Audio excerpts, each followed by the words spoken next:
need that sports encyclopedia. Where you at, Steve Kim? Got Trent in the cut. What up, man? The real Coach JB. My main man, Big Smitty. Are y'all ready for this? Ground like something to prove it. Came to a conclusion that is Smitty and JB and Smitty from West Coast to your side, worldwide, we in your city. Keep it 150, we never change what's happening. Hurdle link In any metric, Coach, you cannot have Russell Wilson in your Nick gave me my first offer. Like, you got to have that store. You got to be marketable. Hockey, football, baseball, then basketball. Oh, I love this fucking show so much, man. Are you mixing light and dark at 11 a.m.? I'm elated that I can be able to coach, that I can be able to mentor these kids, and give them everything that I've learned over the last 20 years. Get Smitty and Jason Brown, kill the ass a rap. We what the game's been missing, we switched it and filled the gap. Smitty and Jason Brown, we killed the ass a rap. We what the game's been missing, we switched it and filled the gap. You are now tuned in to the Coach JB Show.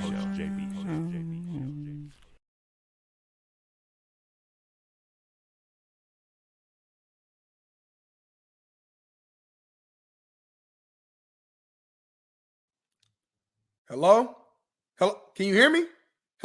Derek. Man, God, I hate this dang phone line, man. I'm sorry, JB. I spent all this dang money on this phone line, and the signal was horrible. I don't get it. Guess what? All right, appreciate you. We got a new deal with Mint Mobile. I just saved your whole life in phone drama. Mint Mobile is now a new proud sponsor of the Coach JB Show with Big Smitty. Stop playing. Your problem's been solved. We got a partnership with Mint Mobile? You talking about Ryan Reynolds, Mint Mobile? Stop playing right now. Hold on. Let me Google this real quick. You can try mintmobile.com/CoachJB and get 3 months free when you use the promo code CoachJB. Hey, man, I did a quick Google search real quick to make sure you wasn't playing around. They got plans as low as $15? They got plans for $30, unlimited everything. Speed, coverage, data, access to 5G, unlimited talk, text, mobile hotspots. You can talk in Mexico, talk in Canada, and they're built on the nation's largest 5G network. Are you kidding me, JB? Hey, and everyone wants to know how hard it is to switch to your service. Big Wireless wants to think it's hard. They want you to think it's hard, Big Smitty, but switching to Mint is super easy thanks to digital eSIM cards, which most phones now have. You can sign up and activate immediately right on your phone from the comfort of your own home. Mint Mobile does it all. Short, fat, skinny, and tall. That's why the Coach JB Show with Big Smitty is proud new sponsor using promo code CoachJB. Try mintmobile.com. This is where it's at. We got it, Big Smitty. So, hey, I'm switching over to Mint Mobile right now, JB. I'm done with this company I'm working with. They crazy. The line, it never works. The signal is out, and it costs too much money. I'm going over to Mint Mobile, JB, and y'all should do the same. Big Smitty, I'm calling you right now. JB, Mint Mobile. Mint Mobile, clear as day. I hear you clear. The new promo code Coach JB right here, 3 months free. Mint Mobile, try mintmobile.com/CoachJB and get you there free. 3 months off, family deals, all deals, short, fat, skinny, and tall. Mint does it all. Proud new sponsor. Much love. We'll see you later. Peace. What up, man? It is Monday, E-Dub Monday, Eric Weddle Monday. We are live in the building. Can't be better. Can't have a better show. We got a loaded one. Big Matt McChesney. We got E-Dub, of course, Eric Weddle. We got a surprise guest jumping on here. Won't tell you no name, but we'll have a surprise guest jumping on. It is fully loaded, and we're going to get after it. It is NFL Playoff Monday. We got all the breakdowns today. We're going to break down every single scenario, every game. Plus, it's the national championship game tonight between Washington and Michigan. It is going to be unbelievable. I hope we have the best natty so far. Let's start with this NFL Playoff breakdown, though. We're going to break that dang down. Totally. E-Dub, Big Matt, we're going to break down every single wild card matchup. We're going to dive into that one. We're going to get into the national championship game. We're going to break down both sides of the ball, both offensive line, defensive lines, both of those. C.J. Stroud, is he the rookie of the year? Hands down after his performance, knocking out Smitty's Colts. We're going to dive into that one. Why was Jonathan Taylor not in the football game on that fourth down? We're going to dive into that. I know Smitty's going to love to talk about that one. I got a lot of take on that. I'm gonna tell you on that one. I'm gonna break that down. USC transfer quarterback Nelson picks Boise State. Oh my goodness, we're gonna dive into that. I got a lot to talk about this one. Jadeveon Clowney turns up after hitting a $750,000 bonus sack. Hey, he sure didn't miss this game. He played that game, I tell you that. Puka breaks the rookie record in receiving, 1,473 yards, 63-year-old record. Puka broke it. Going to dive into that. Chris Paul, CP2. He's out again, 4 to 6 weeks. Why do people keep signing this motherfucker? We're going to dive into that as well. The Bills win the AFC East again, 4 years straight. They go down to Miami and beat the team that I just don't think can beat anybody with any physicality, the Miami Dolphins. I've been telling you all year long, the Dolphins are, again, the softest team in football. We're going to dive into that. The Jaguars shit the bed against the Titans. Holy shit. 96% chance to make the playoffs 5 weeks ago, and they do not make the playoffs. We're going to dive into that one. I don't know where D. Jones is at. I know Big Smitty got words for you. And the Saints disregard head coach Dennis Allen's call to take a knee late in the game, and they go hand the ball off to Jamal Williams for a touchdown, and Arthur Smith is pissed. We're going to dive into that. Oh, my goodness. Ironically, the man bitching is now fired. Man, the Patriots fall to the Jets, making it 13 losses on the season, the most in Coach Belichick's single season ever in his career. Did we witness his last game coaching? We're going to dive into that as well. Plus so much more. Plus a daily rant I got to start the show off with. Some real life shit. We're going to break that down as well. But I want you to hear this. New music, my theme song right there. Real low. It's a sad day for everybody out there listening to this song. Because my friendly co-host, Big Smitty, I told him, you don't have to come on today. You don't have to do the show today. If you need to mourn and, you need to cry a little bit and have a sad, get over yourself day, because that's what your generation needs now. I need me time days, and mental days. I need all this shit. I offered that to Big Smitty because his Colts went down in flames, y'all. His Colts went down in flames. So without further ado, man, my main man, my co-host, the Ball State legend himself, the Far East Side, Naptown, Post Road, Fox Sports, LeBron hairline, goggle wearing, Big Smitty. Welcome him in. Everybody take a seat, listen to the song, enjoy the song. I hate to bring my man on in this conversation. Big Smitty, you need to talk. Big Smitty, you need me to remove you real quick? Nah, I'm good at JB. I'm good. Cut the music, man. It's a tough day in Indianapolis. It's a tough day in Naptown. It's a tough day on Post Road. It's a tough day in Smitty's household. My emotions are all over the place, JB. I know we're going to dive into the Colts and taking Jonathan Taylor out the game. But, man, oh, man. The only thing that's keeping me up right now, JB, the only thing that's keeping me up right now is knowing that my Indianapolis Colts are in the exact same location as D. Jones' sorry-ass Jags. Just another guy, Jags. So that's what's going to keep me motivated today.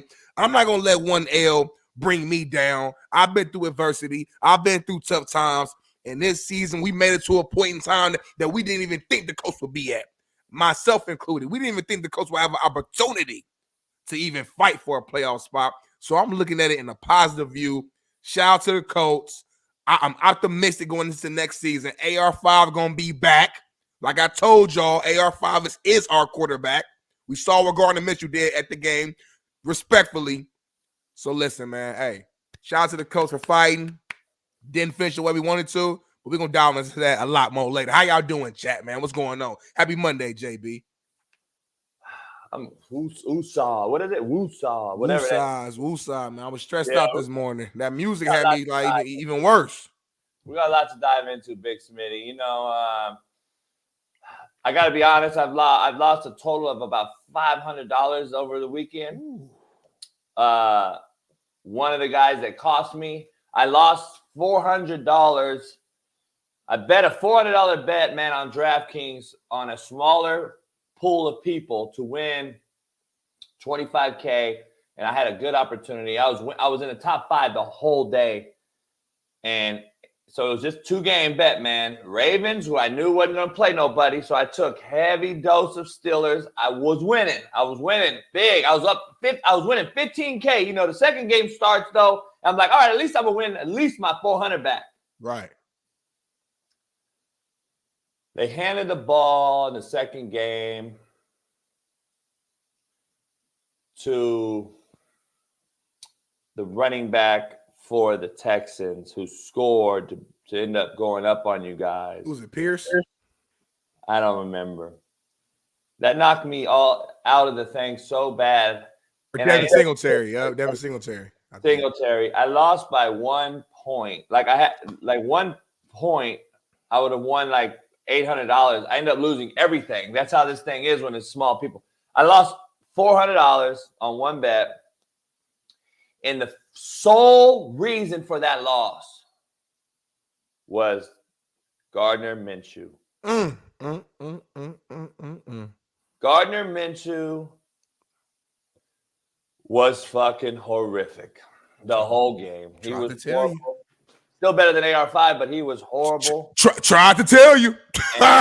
when the rubber meets road, when the rubber meets road, that's the Gardner Minshew that we see. Still better than AR5 though. Hey, fool me once, shame on you. Fool me twice, shame on me. Fool me 3 times, fuck the peace sign, load the chocolate. They're not even in the playoffs without him. Smitty, give me a JB, break. you telling me this weekend, keep it real. Look me directly in the camera. Don't look to the side to try to cheat. You mean to tell me that Colts team would have not had a better chance against that Texas team that night if we had AR5 back there, a mobile quarterback who could run in certain situations, who could extend plays? You wouldn't even have been there. You're crazy. You're crazy as hell. All right, we're gonna dive into it, Big Smitty. We got to get to this quote of the day. Jones, hey, hold on. D Jones, don't comment anything. You can't say anything the whole show. Just watch the show. Because your sorry ass Jags what was the percentage, JB? You said 90% chances to get to the playoffs? 96. I was born in 94. That's more than me. You can't say nothing the whole show, D Jones. Y'all supposed to be the best team in the AFC South. Y'all got knocked out the playoffs. So you be quiet. Go ahead, JB.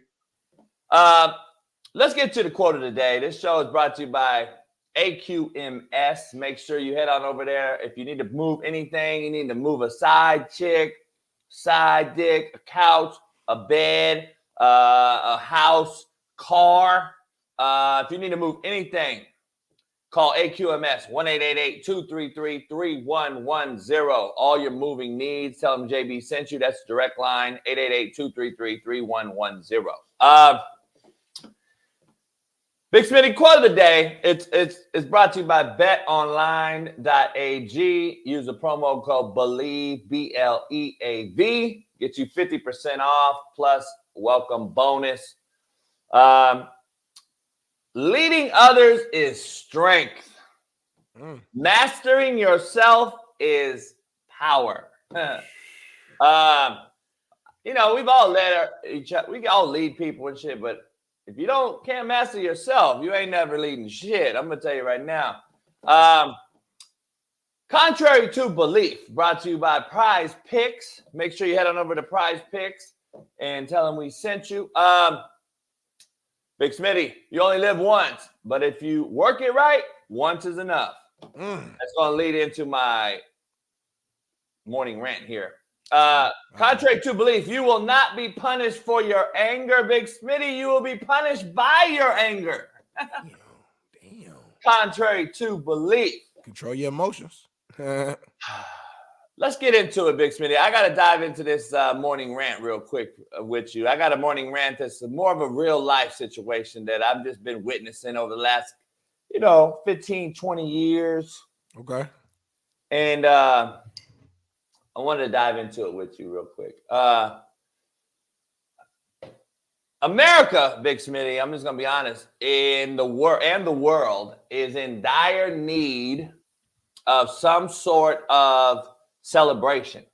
We need a celebration of some sort that puts everybody together. I don't know what it will be. We need to have something huge to celebrate. And I don't know if that's just the sitting president. I don't know if a new president is that thing. We've gone through a lot of presidents in the last 20 years that I can recall that really hasn't done anything that's brought us together.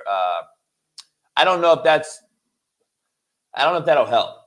But my point of this whole thing is it's way deeper than just a sitting president. New Year's ball drops every year, Smitty, and I know a lot of people watch the New Year's ball drop on TV, in person. I used to go to the club. Me and the homies used to go to a club in Hollywood every year. We had this cold spot. Rivals, Bloods, Crips, Mexicans, everybody, rival hoods would shake hands and hug during New Year's. Hey, dog, Happy New Year's.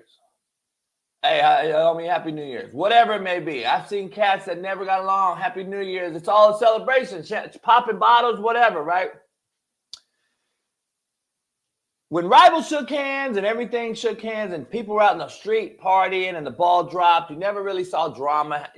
At least for that night, it was kind of like, all right, everybody's cool. We got to pass. Everybody's right. This life is short, man. I'm just going to be honest. We need every one of these years to take forever, in my opinion. But all I keep hearing, Big Smitty, is, damn, let's get through this year. Let's get through this year. How often you hear it? Let's get through this year. This year is shitty. Let's get through this year. I want to get through this year. 2023 was shitty. I can't wait for 24. It ain't changing, homie. The year ain't changing. But you're just hoping for the year to go by faster. Guess what? These years are going by fast as hell because we're not making them enjoyable at all. And we ain't going to be on this earth very long. I'm just keeping it real. All we talk about is enjoy fucking, let's get through another year. Here's why I bring all this up. I started doing some research and I'm like, damn, I remember the ball drop used to be a major thing. I want to show you the ball drop, Big Smitty, from 2003. Okay. Till this year, 2024. I want you to tell me the difference in the celebration. Bailey, drop that shit. 3, 2, 1. Happy 2002. 2002, Big Smitty. Got you.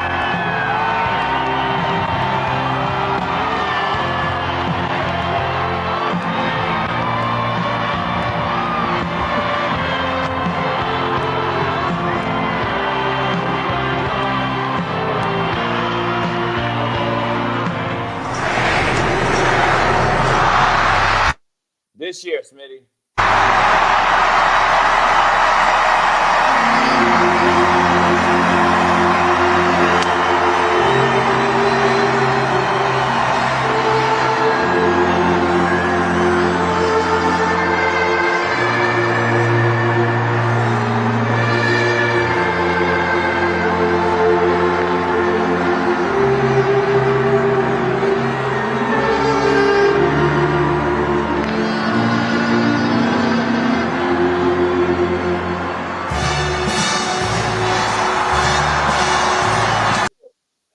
That shit dead as a bitch compared to back in the day. Nah, it is. Like 03, I mean, they was jumping around, they was throwing shit, we hitting balloons, it was wild. Every year it just changes, dog. I don't know, man. I'm just saying, dog, you compare and contrast the shit, and all we worried about is getting through another year. I already see it on social media.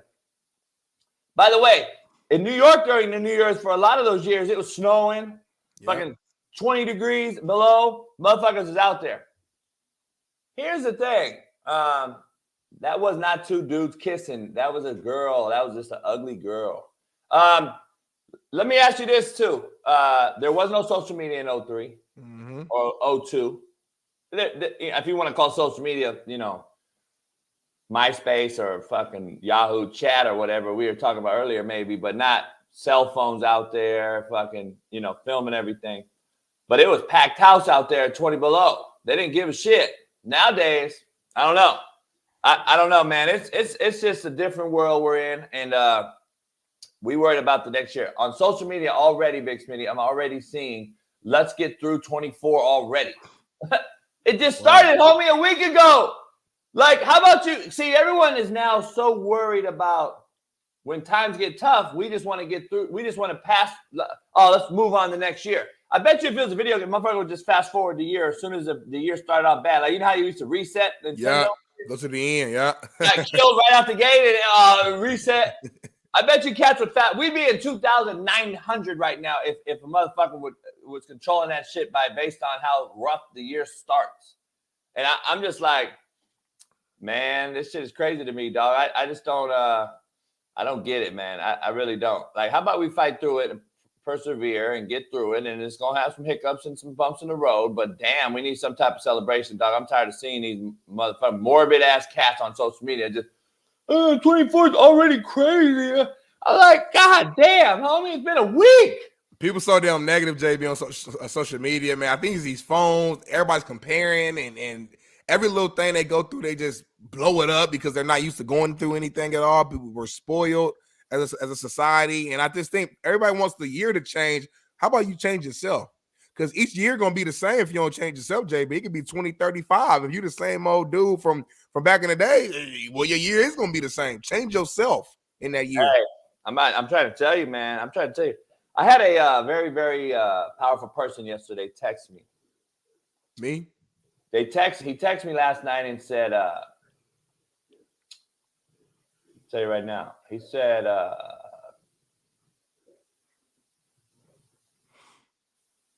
send me a video.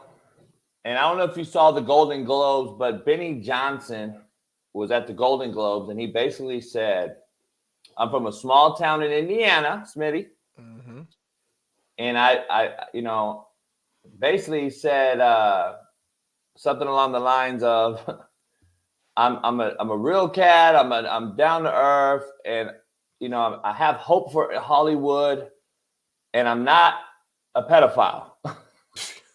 You see that shit? I ain't see that shit. That's what he said. Man, fucking on stage, dog. That motherfucker got quiet. And let me see if I could.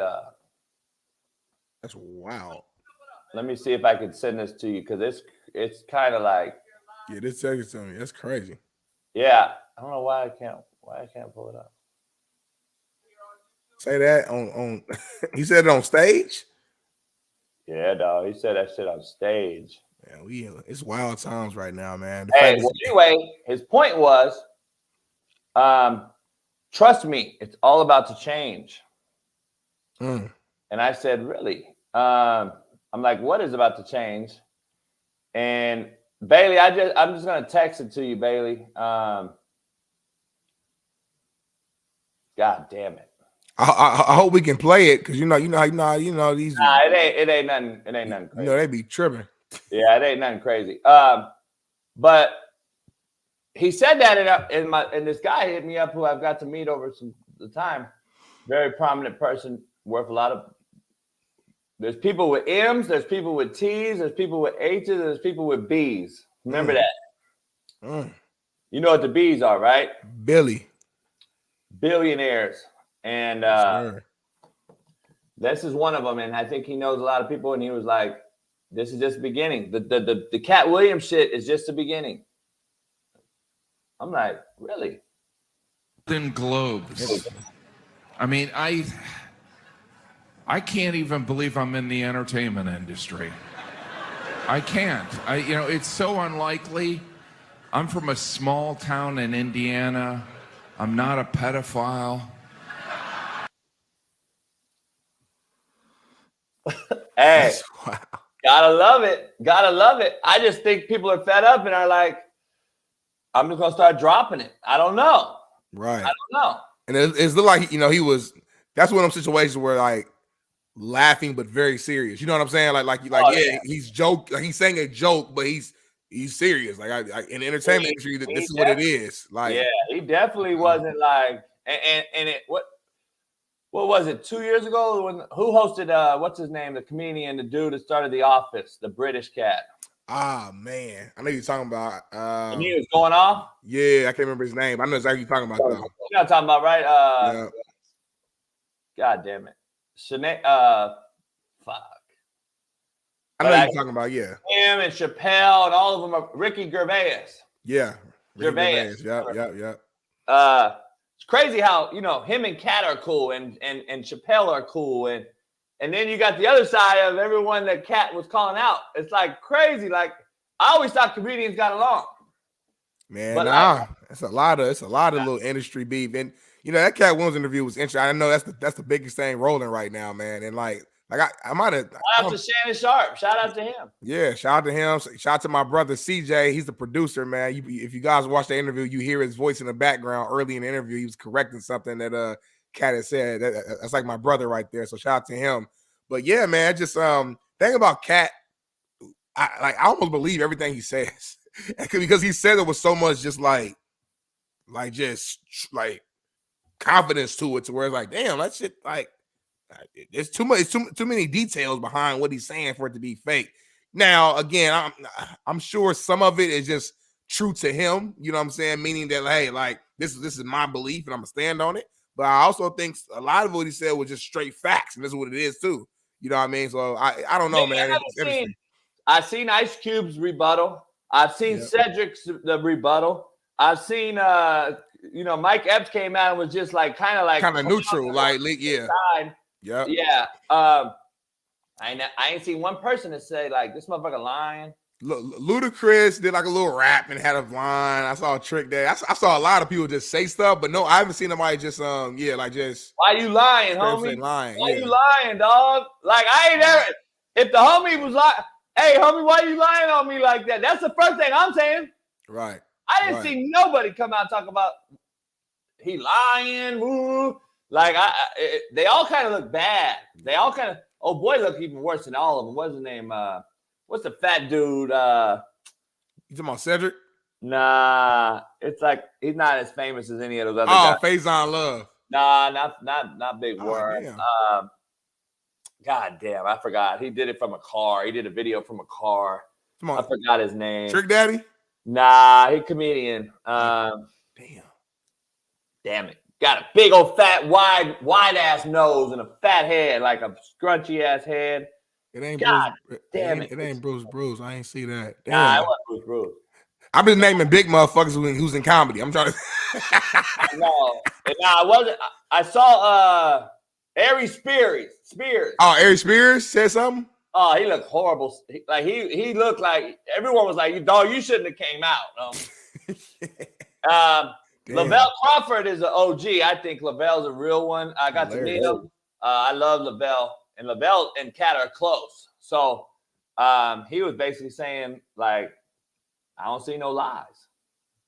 Lavelle was like, I don't see no lies about it. He was like, I just think that, we should do other things. But Lavelle was like, fuck it. I've been around this whole thing. They're all pointing it back to Steve Harvey. It's all crazy shit, man. It's just tough, man, because, like, on one end, if I'm the big name right now, if I'm the Kevin Harts of the world or whatever, I would look at this as a clout chasing thing. Like, if I'm in his shoes, I'm like, this guy trying to get his name back up, and he out here just saying crazy shit. And now this is the most watched video of the fucking year already. And now his name is popping. Like, if I'm on that side. But then, yeah, if I'm on Cat's side, or if you're a friend of Cat, you like, nah, Cat is keeping it real. This is what it is. So it's like, don't none of us really know unless we there. Even in Mike Epps' caption, he said some of the stuff Cat Williams said was true, some of it wasn't. And, like, that's just what it is. So it's like, Big Smitty, there's a lot. Matt's going to join us in about 10 minutes. We got special guests joining us, and we got E-Dub to end it.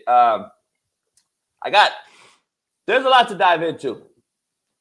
Pat McAfee, AJ Hawk, it was AJ's birthday the other day. Shout out. I texted him happy birthday. Happy birthday, AJ.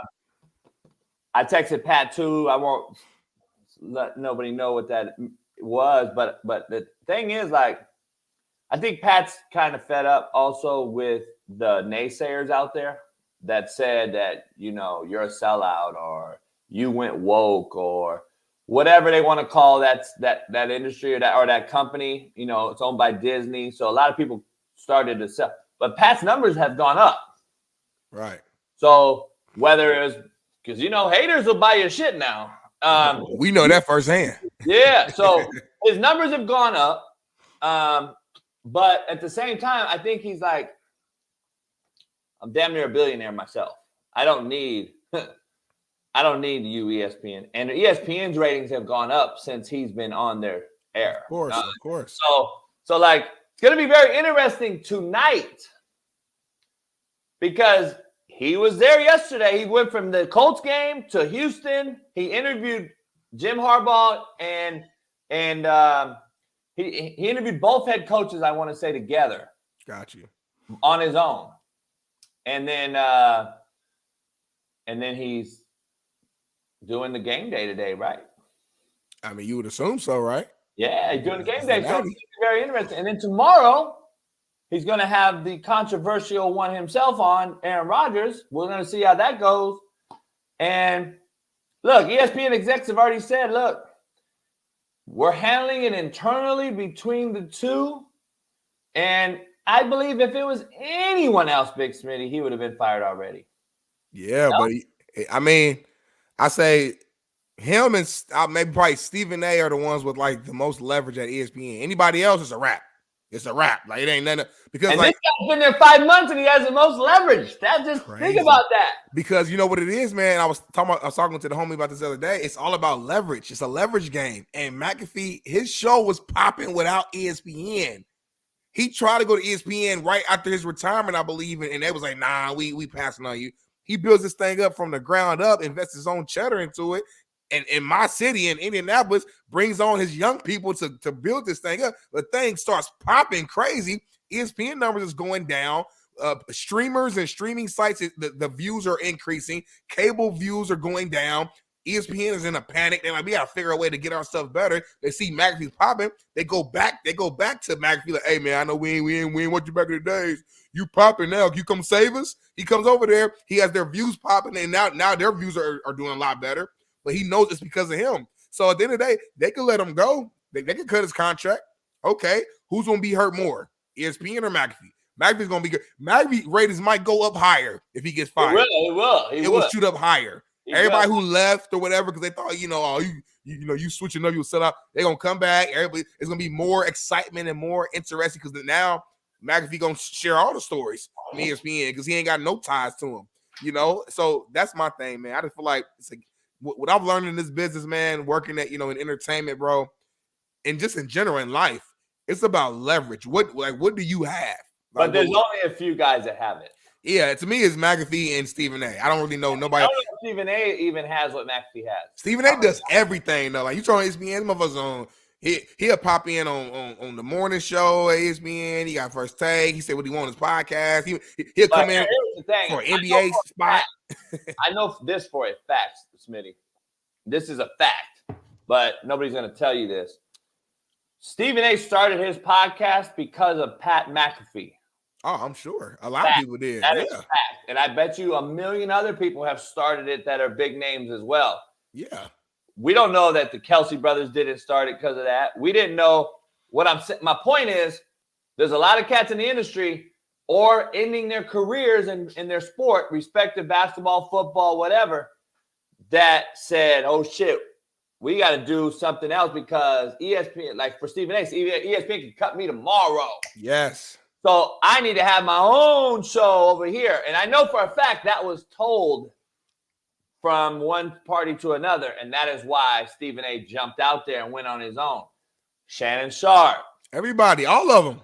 I'm just telling you. Like So, everybody has a podcast now. Like damn near all the big names got a podcast. That's what I'm saying. I think it's a protection clause deal Yes. because they know that is where it's going, and ESPN or whoever may not last forever now, and they're having to do things to combat that. And YouTube is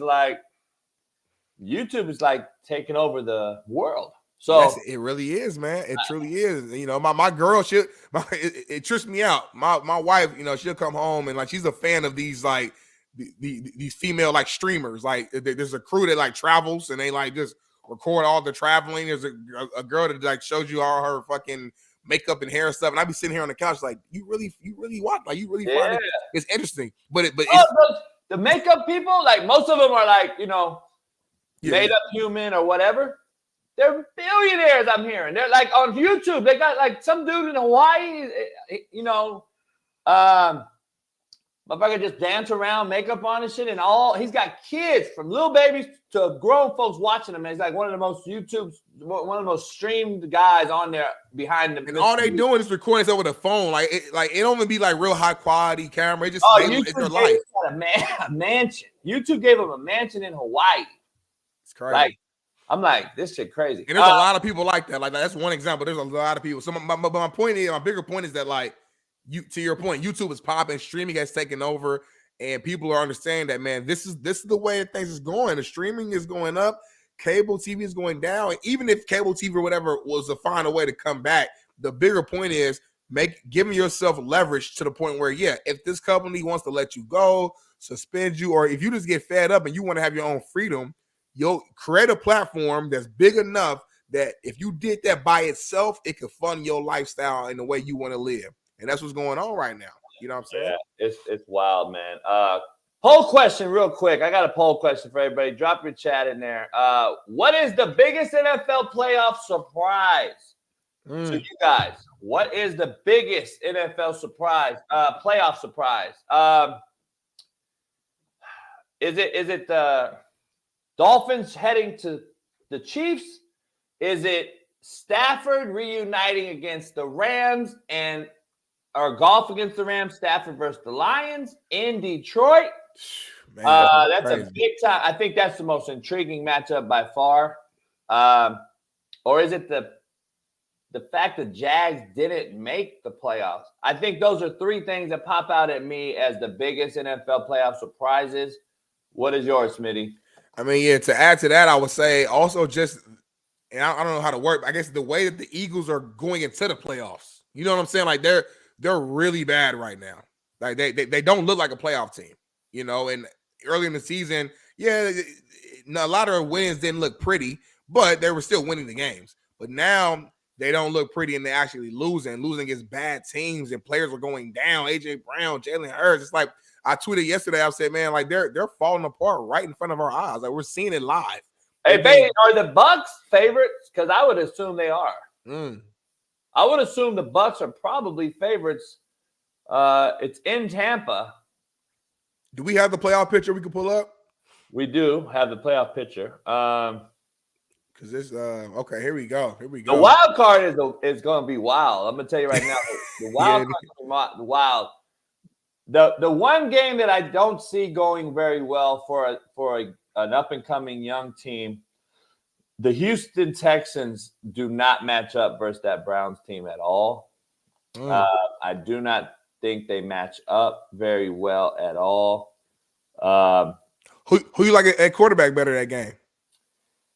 Man, I love CJ. I think CJ. I wanted to dive into our top 5 quarterbacks because I had a few questions and DMs that I wanted to get to. Yeah, I have my top 5 quarterbacks from last week, and I brought up, I showed my top 5 NFL quarterbacks, right? Right. And Josh Allen's in there, Goff, Dak, Lamar. They're all in there as my top 5. Right. But I want to be clear.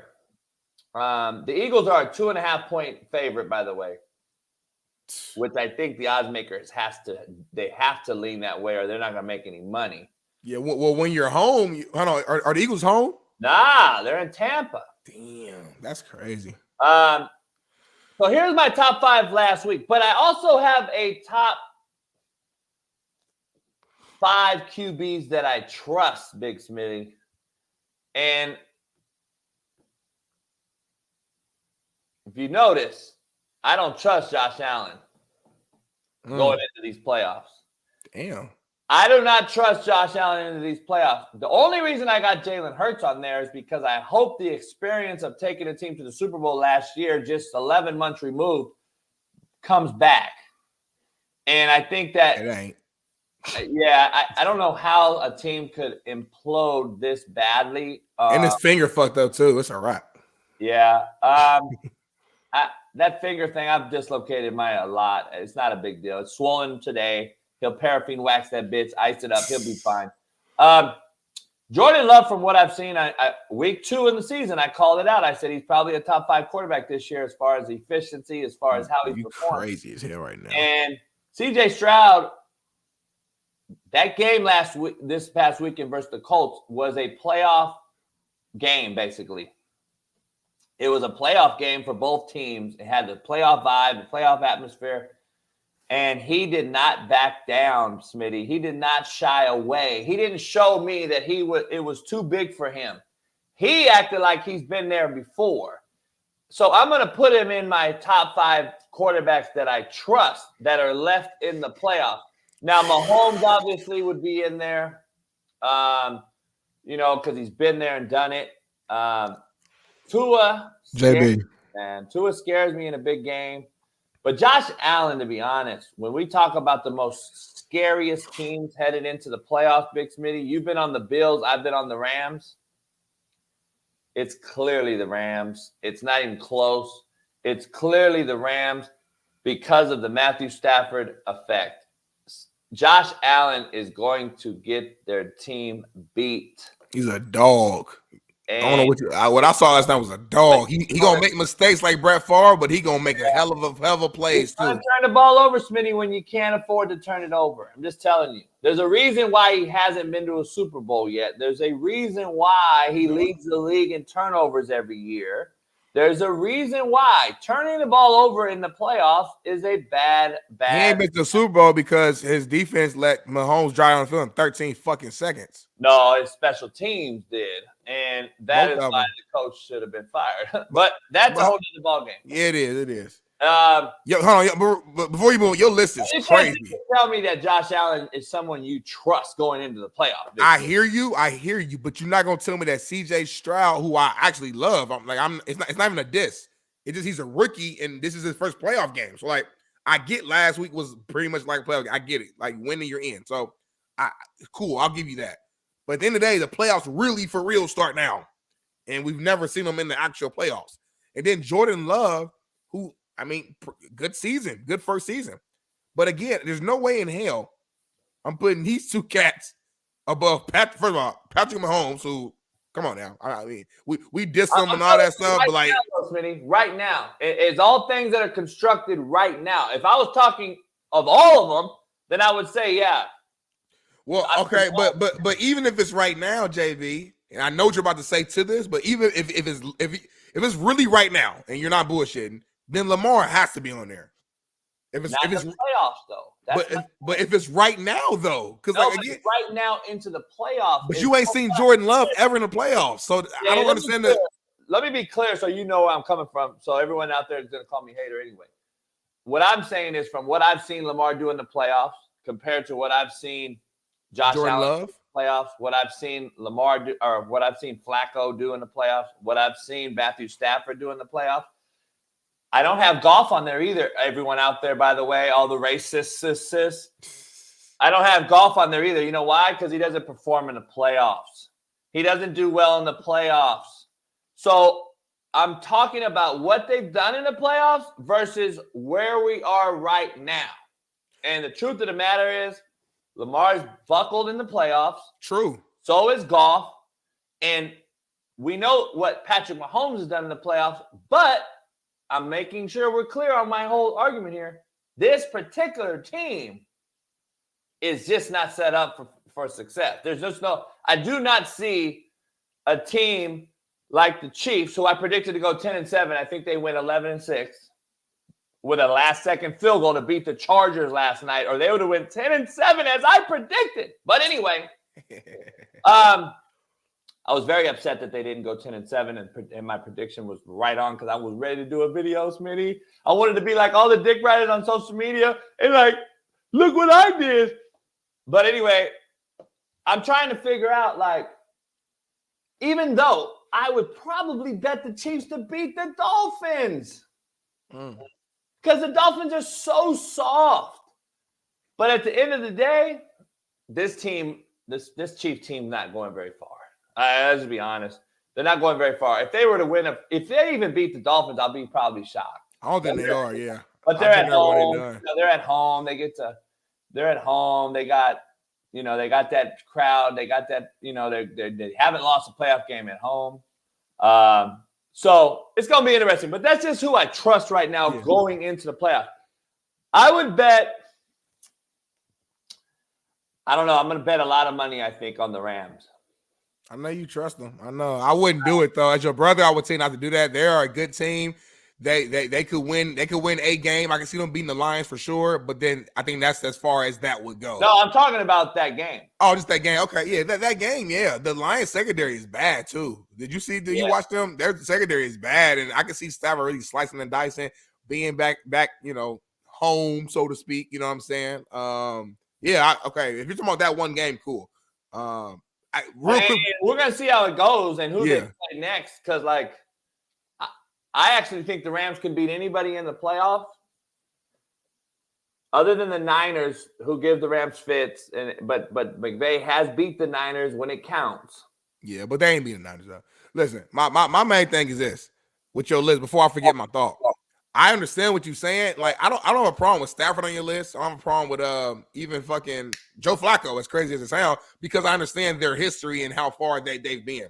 My only thing is, if you're going to use their history, right, I feel like you have to use Mahomes' history. And then, like, two of the guys who you have on the list don't even have a history. But hold on, it's history going into this particular, what the season has also shown. I'm using it's both. Like both. Like Stafford, when their team is good, has won a Super Bowl. And right. And Flacco has won Super Bowl. He had an opportunity, by the way, and he won it. And then what he's done this year with a rookie wideout and a injured Cooper Kupp, he's been number one in my opinion. So I don't know. What about Jordan Love though? Like, that's the one that's really got me fucked up. Like, how is Jordan Love on there? Like, that's the one I'm like above Lamar. How he's playing with the wideouts that they're playing, and then the matchup. So I think the Cowboys are hurting without having Diggs, and I think that Jordan Love's receivers are better than most people think, and the addition of this Reed kid for the Packers, who's been balling, and then Dobbs, and then they got Aaron Jones, not only in the run game but in the backfield. I think that game comes down to the wire. Gotcha. I really do, but I just think Jordan Love has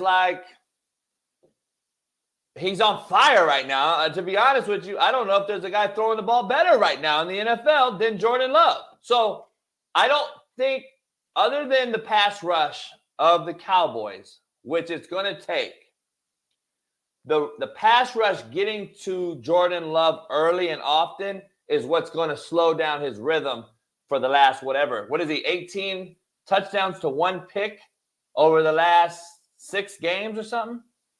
So he's on fire. So that's my thing. But I got you. It's the full picture. Yep. Yeah. So, if it was Mahomes and Jordan Love and I had to pick a team right now to go to a Super Bowl, I'm taking Mahomes.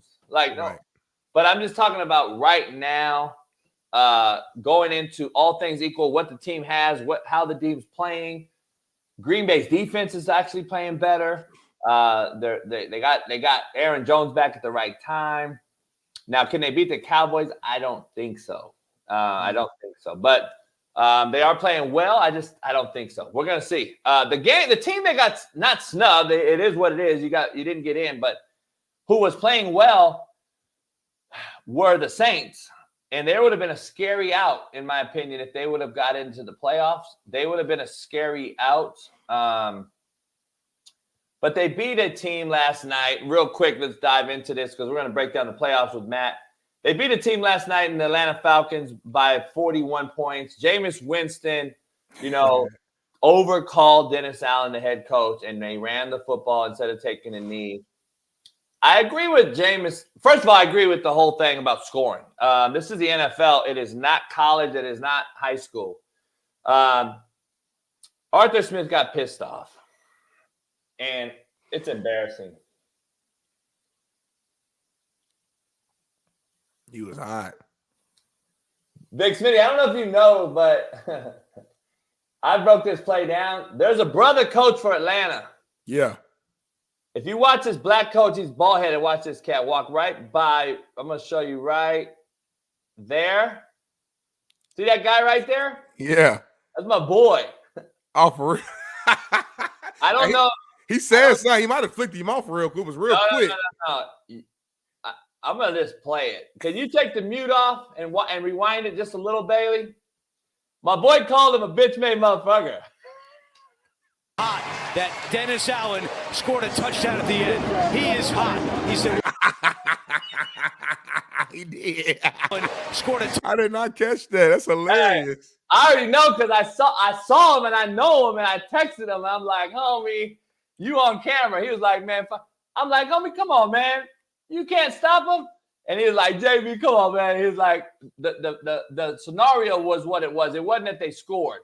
It's that they're supposed to be taking. They were in winning formation to take a knee. That's the thing they tricked them. And his whole team stood up. Right. So it's like one is not safe from a standpoint of injury. And that's what it was. It was the fact that our guy stood up, and then the center took a dive at the nose, and that's why it was hot. It wasn't about scoring. Right. Because to be honest, the return could have scored. Yeah. Anything. Yeah, exactly. They got to the 1 yard line or some shit. Yeah, exactly. Yeah, it would have been 48 points anyway. So, but there is like an unwritten rule though that if you're already up big, the game is over. Even in the NBA, you seen guys get pissed off if somebody does like a tomahawk dunk at the end of the game when they're already up 20 and the game is over. They get pissed off. I'm like, bro, the game ain't over yet. The clock ain't hit zero. So it's what it is. So Big Smitty, we could have had a thumbnail for various things. We could have had a thumbnail that had Black Monday on it today. Today's Black Monday. And without further ado, let's bring in Big Matt McChesney to talk about Black Monday. Matt, what's going on?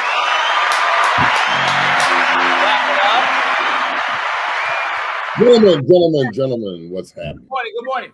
It is Black Monday, and it is National Championship Monday. It is NFL Playoff Monday. All the scenarios are out. We know who's playing who.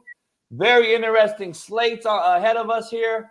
We're going to get into all of them. I hope we got you for about 30 minutes. Then we got E-Dub coming on. First of all, it's Black Monday. Let's just dive into it. Arthur Smith, the son of a billionaire FedEx owner, was fired yesterday immediately after being butthurt for having a touchdown scored on him in the man's league. And then this morning early, Ron Rivera, Riverboat Ron, was also let go. And this is just the start, Big Matt. There's also 14 other teams that I kind of broke down today. 6 of them are playoff teams, by the way, that I could easily see firing their coach if the New England Patriots end up moving on or mutually departing ways with Bill Belichick. I could easily see a playoff team that don't win their first round that says, hey, we got a hell of a roster, but we need this guy to get us over the hump. And Belichick sitting out there, I could easily see not the Texans, but who knows? I mean, it's very interesting in some of these with some of these teams. I'm very interested in your take on a few of them. I've broken down a few of them that have pretty good rosters that are in the playoffs, but may get put out first round. Excluding the Chiefs, we know that Andy's not going anywhere unless he wants to. Excluding Miami, he's too young and new there. But Buffalo, very intriguing team to me. If they lose first round, which McDermott has already been on the hot seat, quiet as kept, as we both know, he's had some blunders in the playoffs. He could have been in the Super Bowl if he just kicks the ball off. And then you got the take on the 9/11 this year, and he's already got a nasty kind of, sour taste in people's mouth. I can see Buffalo moving on, but now Washington's open. That is not a hard move for Belichick. He moves right up the road.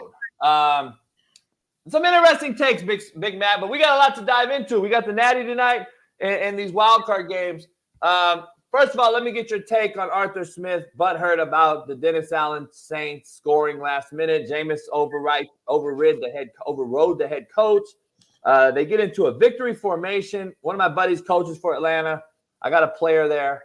And they're not pissed about the score, just so everybody's clear. They're not pissed about the touchdown. They're pissed that they got into victory formation and the center took a nosedive at the nose guard to cut him down because Jameis called a dive play to get Jamal Williams a touchdown.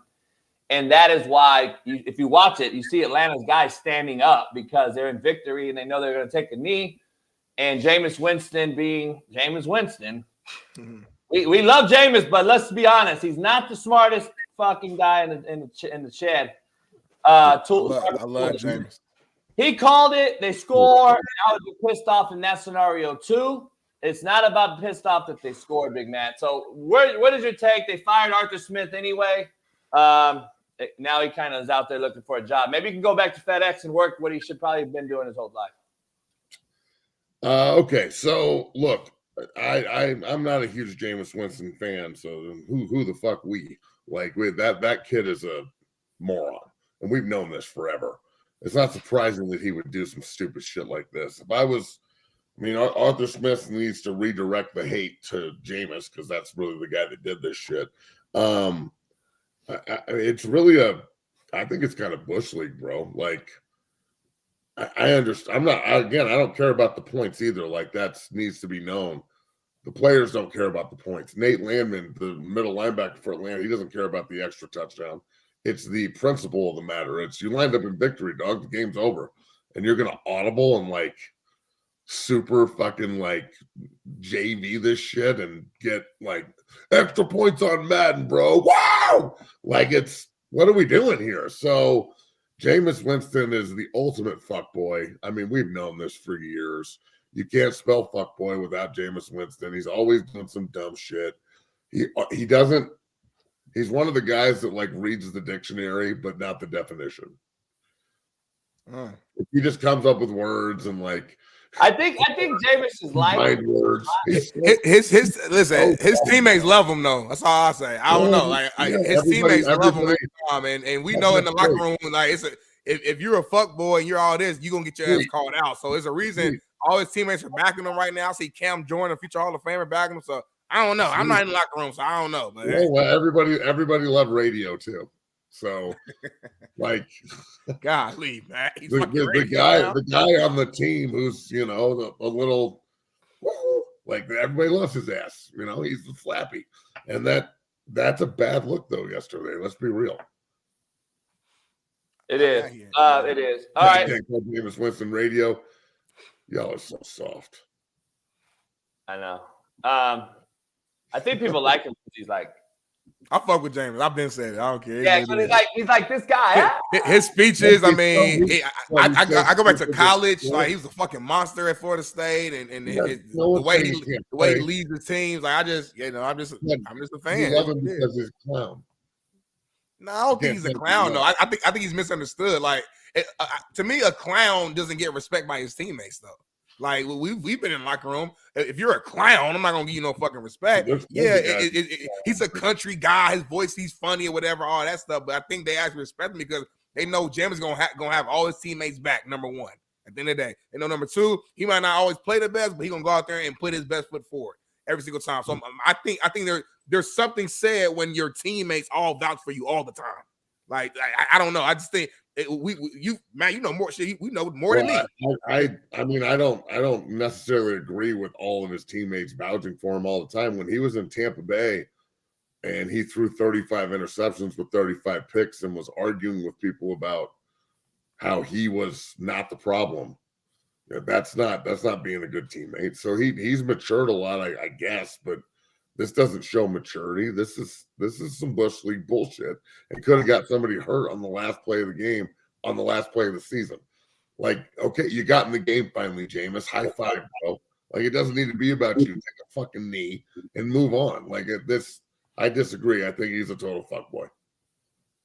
Yeah, I don't know really where I stand with this cat.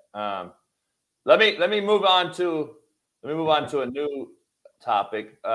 We got Riverboat Ron was also fired this morning. Where are you at with this move? I think we both called it earlier in the year.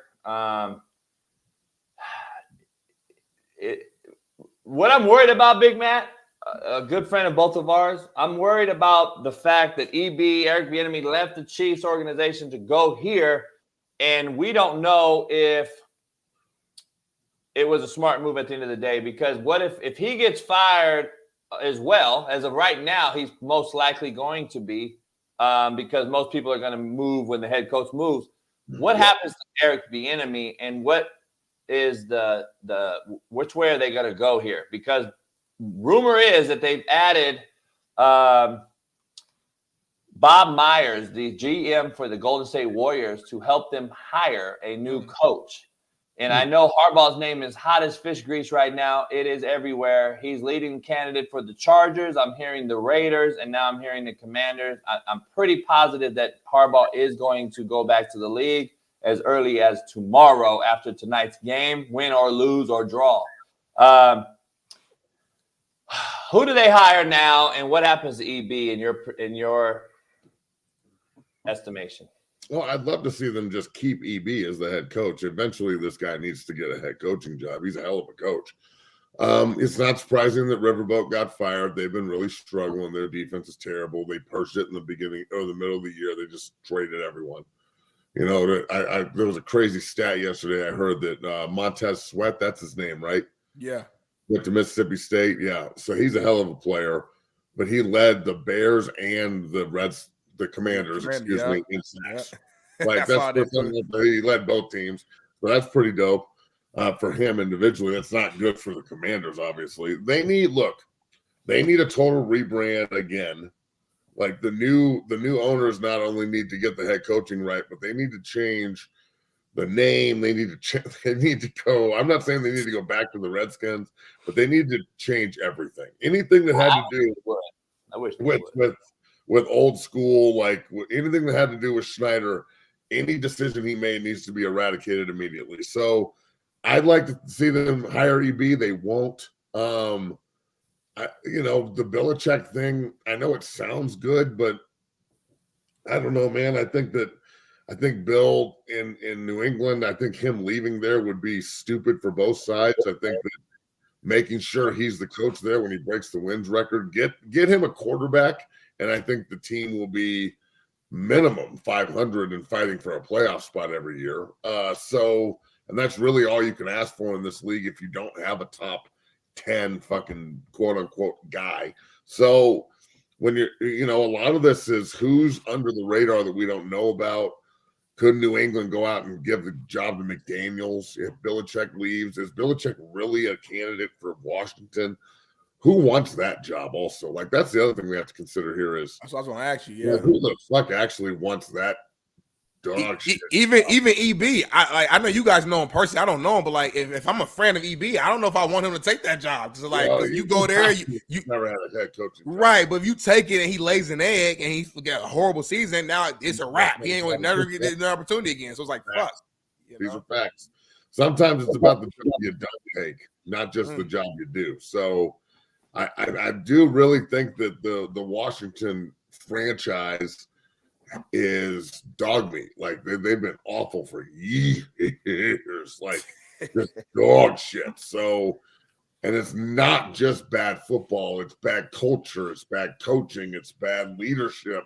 It's sexual harassment and like paying Albert Hainsworth and like everything on the spectrum. It's like they've hit every single time. So if it's if you want to look at how you run a franchise into the ground, this is how you do it. This is how you run the goddamn plane into a mountain. But, I don't know why Belichick would want to go be a part of something like that. Again, are you looking for Belichick to come in and take a team that's almost on the cusp to the next level. Like if the Chargers, if they're healthy and you keep Mac around, who's had a great year, and Bosa comes back healthy, and Allen comes back healthy, and you figure out why everybody's hurt all the time there, and Herbert comes back healthy, that might be a team that's right on the cusp. You have to look at the divisions you play in also. Let's not fucking sit here and act like Bill Belichick didn't benefit from playing in the worst division in history in his time. Like I played in that division. We won when I was with the Dolphins. We won the division in 2008. Other than that, Brady was out that year. He hurt his knee at the first game of the season. Other than that year, I'm pretty sure the Patriots won the division every single year with the exception of one. So, or in a 20-year span. The division, yes, they dominated it, but it was also awful. The Jets were terrible during that time period with the exception of maybe 5 years. The Dolphins were laughable. I mean, let's be real. They haven't won anything ever. Or since the 70s, the Dolphins haven't really been a relevant franchise, even with Danny Marino, of all people, who's top 5 quarterback ever. And then Buffalo during that time span was terrible. They were talking about moving them to Toronto and shit. So, look, man, there's so many moving parts here on Black Monday, and this is why we talk about the NFL being not for long. That's what it means, because one day you're sitting, eating caviar, and the next day you're out there, trying to drum up some cat shit like it's bad. Hey, Matt, I want to dive into these games with you. The first one I want to dive into, we got an intriguing matchup. So first of all, let's get your take on. I want to show some film on the Dallas Green Bay game. I got film loaded for both of those. I just want to go through a few plays of each of those guys with you and just tell you the strength of both sides of the ball that we're going to see. And then I think the most intriguing game is the Lions, Detroit and the Rams. Obviously, the quarterbacks playing each other's old team. Stafford returned to Detroit. And I think Kansas City, Miami is an intriguing one. And I just think Cleveland is a bad matchup for Houston. I think Houston just is going to get overpowered on that one, unfortunately. Tampa, though, is 2-point dogs at home versus the Eagles that are flailing. And I don't know if I've seen a team in recent history fall this far this fast. What is the most intriguing game that pops out at you for this weekend's matchups? We got games Saturday, Sunday, and Monday with the Tampa Bay Eagles game. What game pops out at you other than the Rams Detroit? I think that pops out to everybody. What other thing pops out at you for this week? I mean, they're all really good matchups, bro. I'm really excited about the weekend. Other than the Peacock thing, like I gotta fucking what's that deal? I mean, goddamn, dog. They paid a lot of money. I think the Dolphins-Chiefs game is going to be streaming only on Peacock. So if you don't have it, you can't watch the fucking game. I got to go out here and download the cock in order to fucking get in there and watch to watch a football game. Now you got to be on the cock, and that's not cool. Like now I got to download some cock too. Fuck, man. But it at least it gives us the opportunity just to yell cock for no reason. Like, hey, what channel is it on? Cock! I've never heard of Peacock.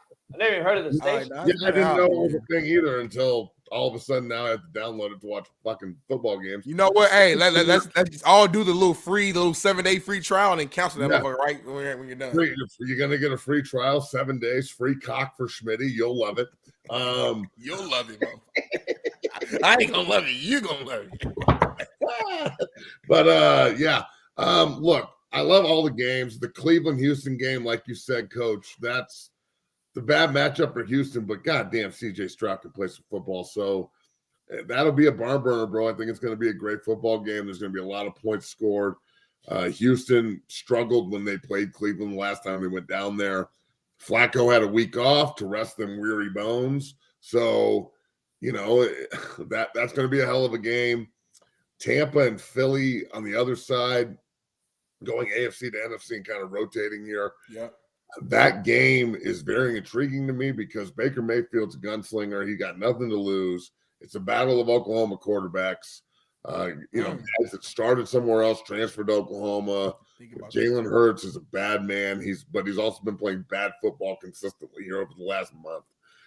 people are saying that that homeboy from Philly's on the hot seat. Like I don't see how that's well. Yeah, but that doesn't seem right to me at this point. He went to the Super Bowl last year. They're in the playoffs again.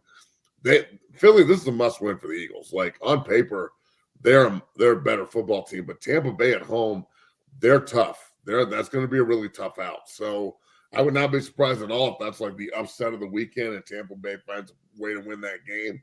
But Philly needs to. That's a must win for the Eagles. You go back across to the other side. I love the Buffalo-Pittsburgh matchup. We'll see what happens with TJ Watt. God, I hope that guy's healthy because he, 2 sacks the other night, 19 total on the year. He's just such a man animal, bro. He's so hard to deal with. Without him on the field, I don't see how Pittsburgh can win this game. I don't think they can win anyway, but having him on the field at least gives them a really viable option to go track Josh Allen, who played like shit last night. Let's be real. He didn't play well, but he played well enough to win. So Buffalo gets the 2 seed out of nowhere. 2 weeks ago, we were talking about them not being in the playoffs, and now they're crazy. So I think that if they lose, though, like Coach said, McDermott's out, and they're going to try and find a new coach. So this is a must-win for him, talking about how hot a fucking seat can get. So I don't know if that game's on the cock or not, but we'll see. I'm telling you, Matt, I have a premonition. I don't know what that word means. I don't know if you even saying it right, but keep going. Premonition's a world thing. Premonition means I have like a look into the future, Big Smitty. I'm predicting something like that I saw in a dream or something. That's so Raven. I don't know if it's my own self-warranted premonition, but I surely would love to see Bill Belichick go to Buffalo and give New England a shit sandwich every year. Can you imagine? I'm telling you right now, what a fucking that would be unbelievable. You're giving him a quarterback. You're giving him a quarterback and a pretty good defense. He's built. If he goes to Buffalo, dog, and they win a Super Bowl, oh my fucking God. The people there will be so confused. They'd be like, oh my God, this guy that I've hated my entire existence is now someone I have to love. Oh my God. It's like LeBron coming to the Lakers. We didn't know what the fuck to do. We was like, damn, it's like Dr. Evil becoming your fucking head coach all of a sudden. So hey, look, Matt, let's go into this Cowboys Packers breakdown real quick. I got some film. Bailey, show us the film. I got some film, Big Matt. This is Cowboys on offense. I want to compare that to the Packers that are going to play them on defense. Jordan Love's playing lights out right now. 18 touchdowns, 1 pick in the last 8 games. Yeah, he's balling. So this particular game, this is Dallas on offense against the Commanders. I want to get into what is your first thought here for Dallas on offense going against Green Bay on defense, and we'll break it down here. But do you want to see Dallas get into more 11 and 21 like they are successful in, or do you want to see them more putting the onus on Dak Prescott because he gets paid the big bucks? Is he the guy? We've seen him for 8 years now not be the guy in the playoffs. Is he the guy to lead this team in 10 and personnel and 0 personnel and empty and throwing the ball over the park? I think they got to run the football. Well, look, when you're talking about must wins, like I understand that every playoff game is a must win, but this is another game where there's guys' jobs on the line, in my opinion, if Dallas doesn't win. And this is an 11 3-by-1 look. You got Ferguson in a nasty split here over on the side. 87's a bad man. He's had a great year. Washington's out here in this even front with both A-gaps exposed. 67 looks like he's going right to the first linebacker, which means the back has to cross key over here, which he does, which could open up play action. Ooh, the left guard 3 technique moved by the 3 technique right there, real hard. And so like that fucking mean ass. Hey, I had a flash. I'm sorry, the flashback, man. I'm sorry. That shit got me excited. That shit makes me excited too. So the guard needs to not overset here, but at the same time, he knows he's one-on-one. He's trying to get on him quick, and it just doesn't work. Look, Dallas is drawing Green Bay and getting the 2 seed. Careful what you wish for, man, because Green Bay is a team that just had to figure their shit out. And Jordan Love has shown unbelievable poise this year and the ability to improve week by week. win ugly, win big, get like blown out, and then come back and go on a 3-game win streak.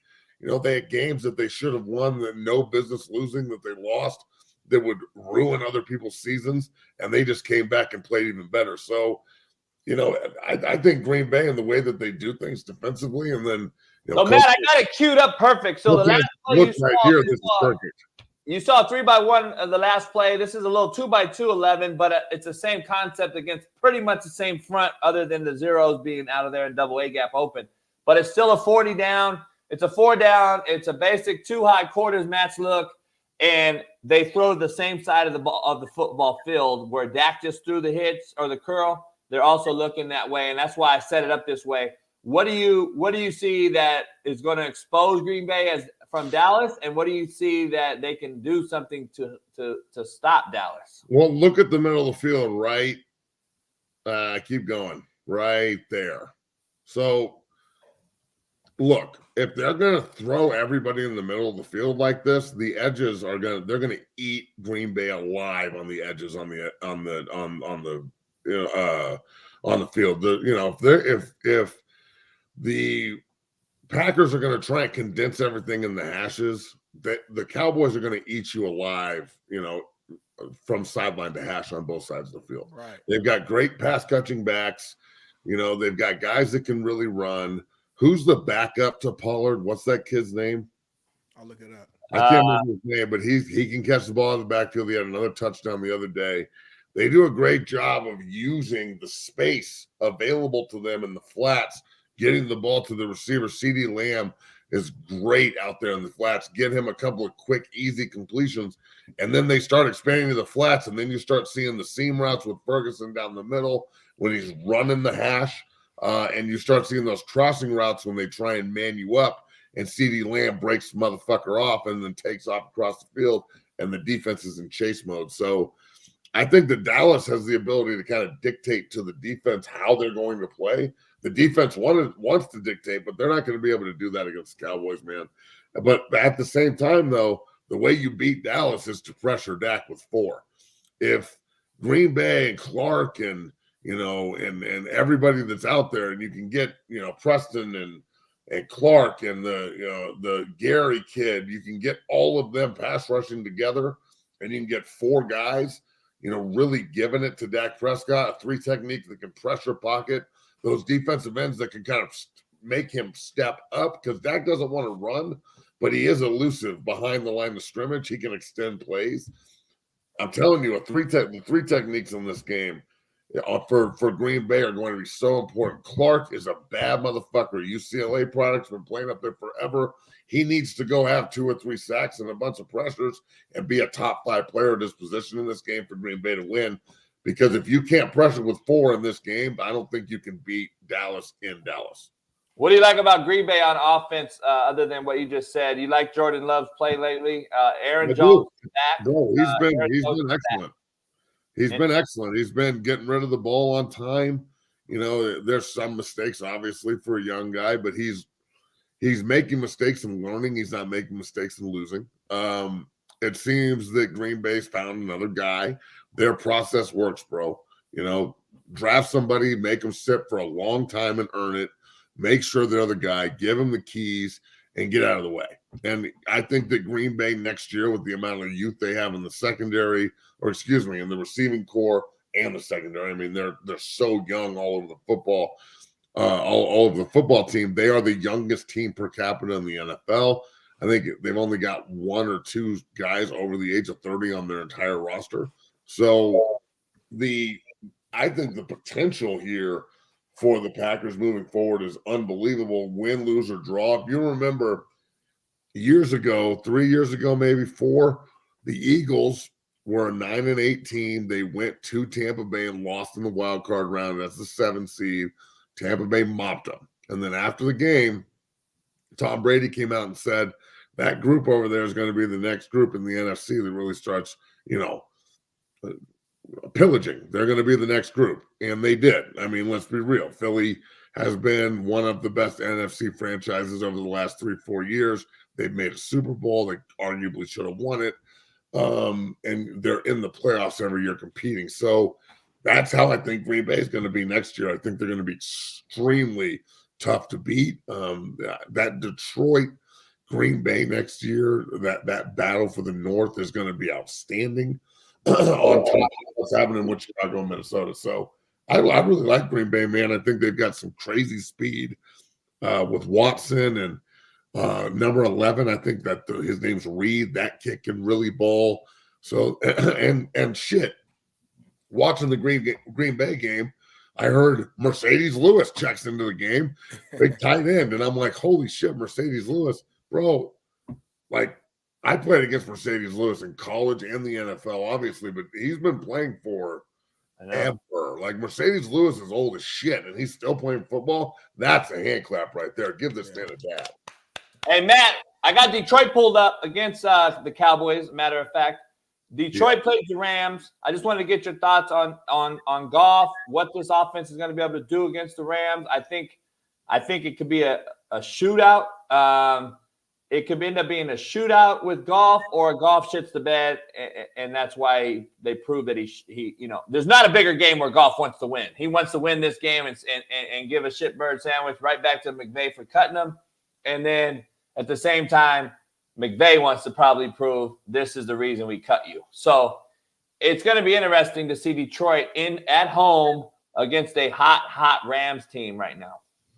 Yeah, I think Detroit's going to fuck LA up. Like, I think the rest of the team and Campbell understand from a legacy standpoint that Goff, they got rid of him and he took them to a Super Bowl, couldn't win. They got rid of him. They went back and won.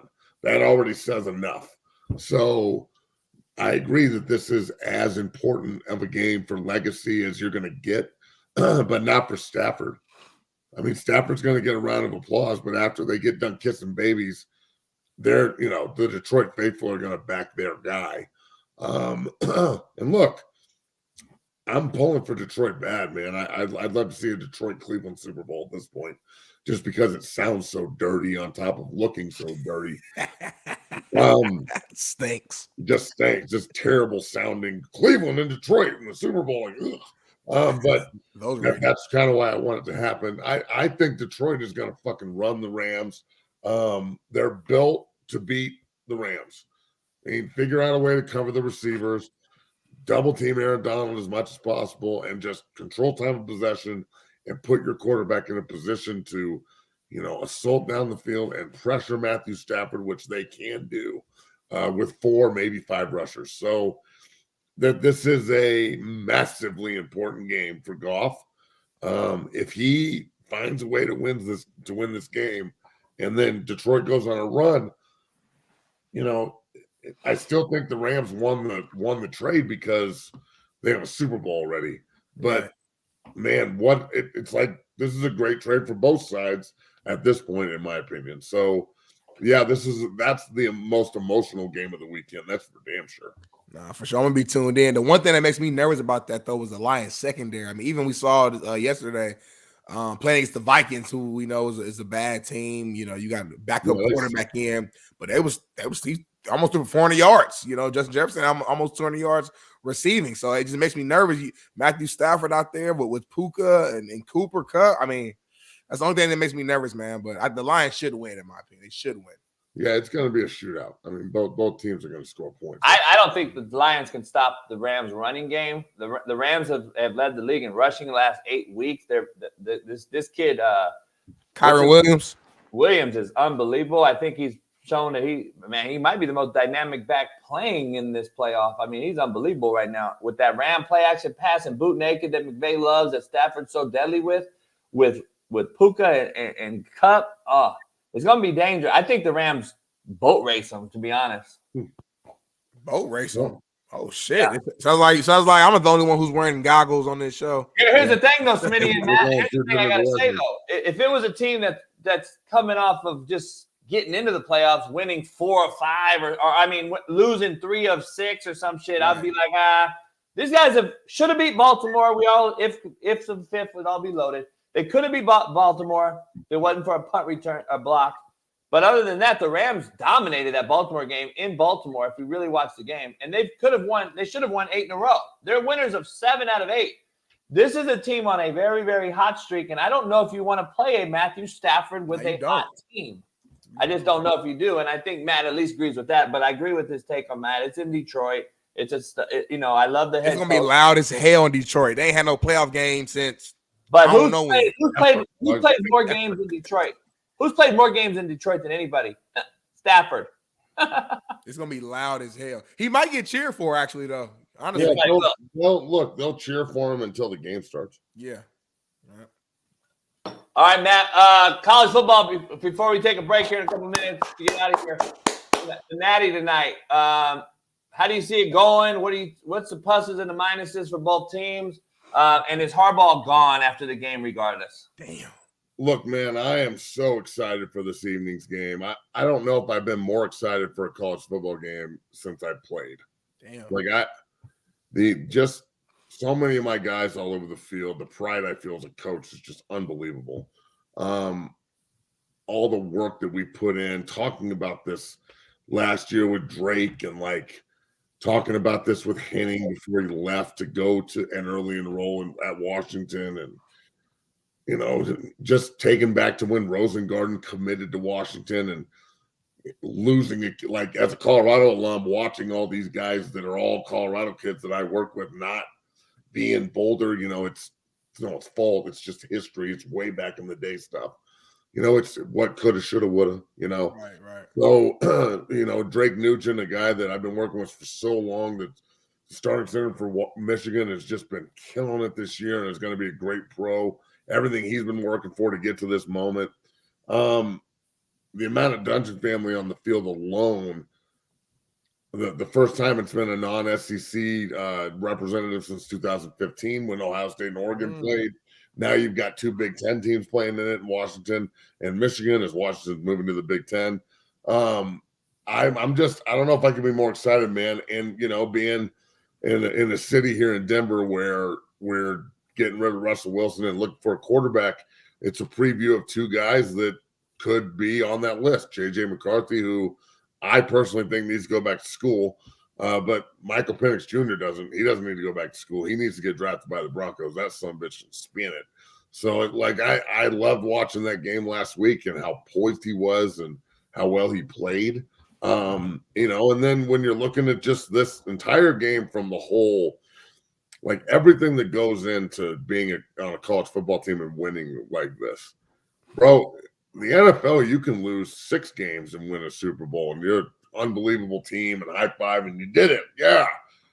You got to, the only good thing about the 14 playoff, really, and the BCS was, bro, you have to be literally perfect. Ain't no two-loss champs. You got to be 15-0, 14-1, 13-1, 14-0 in order to hold the national championship trophy and get a ring. So that's again, you've got 2 undefeated, champions this evening that won their conferences and have done everything humanly possible to put themselves in position to win this game. That's what you're going with tonight, and it's a great look, because last year, the divisional or the semifinal games last year were cool. The Ohio State Georgia game was a barn burner. It went down to the last minutes. Ohio State easily could have won. Georgia figures out a way to pull it out. Right before that, TCU upsets Michigan 51-45. It's a massive upset. All the speculation was we could have Michigan, Ohio State for the national title, yada, yada, yada, if you remember that. Now, you get to the national title game, and it was just a dusting. That game was a fucking disaster when you just look at, the grand scheme because of how lopsided it was, right? Good for TCU for making it, but holy shit.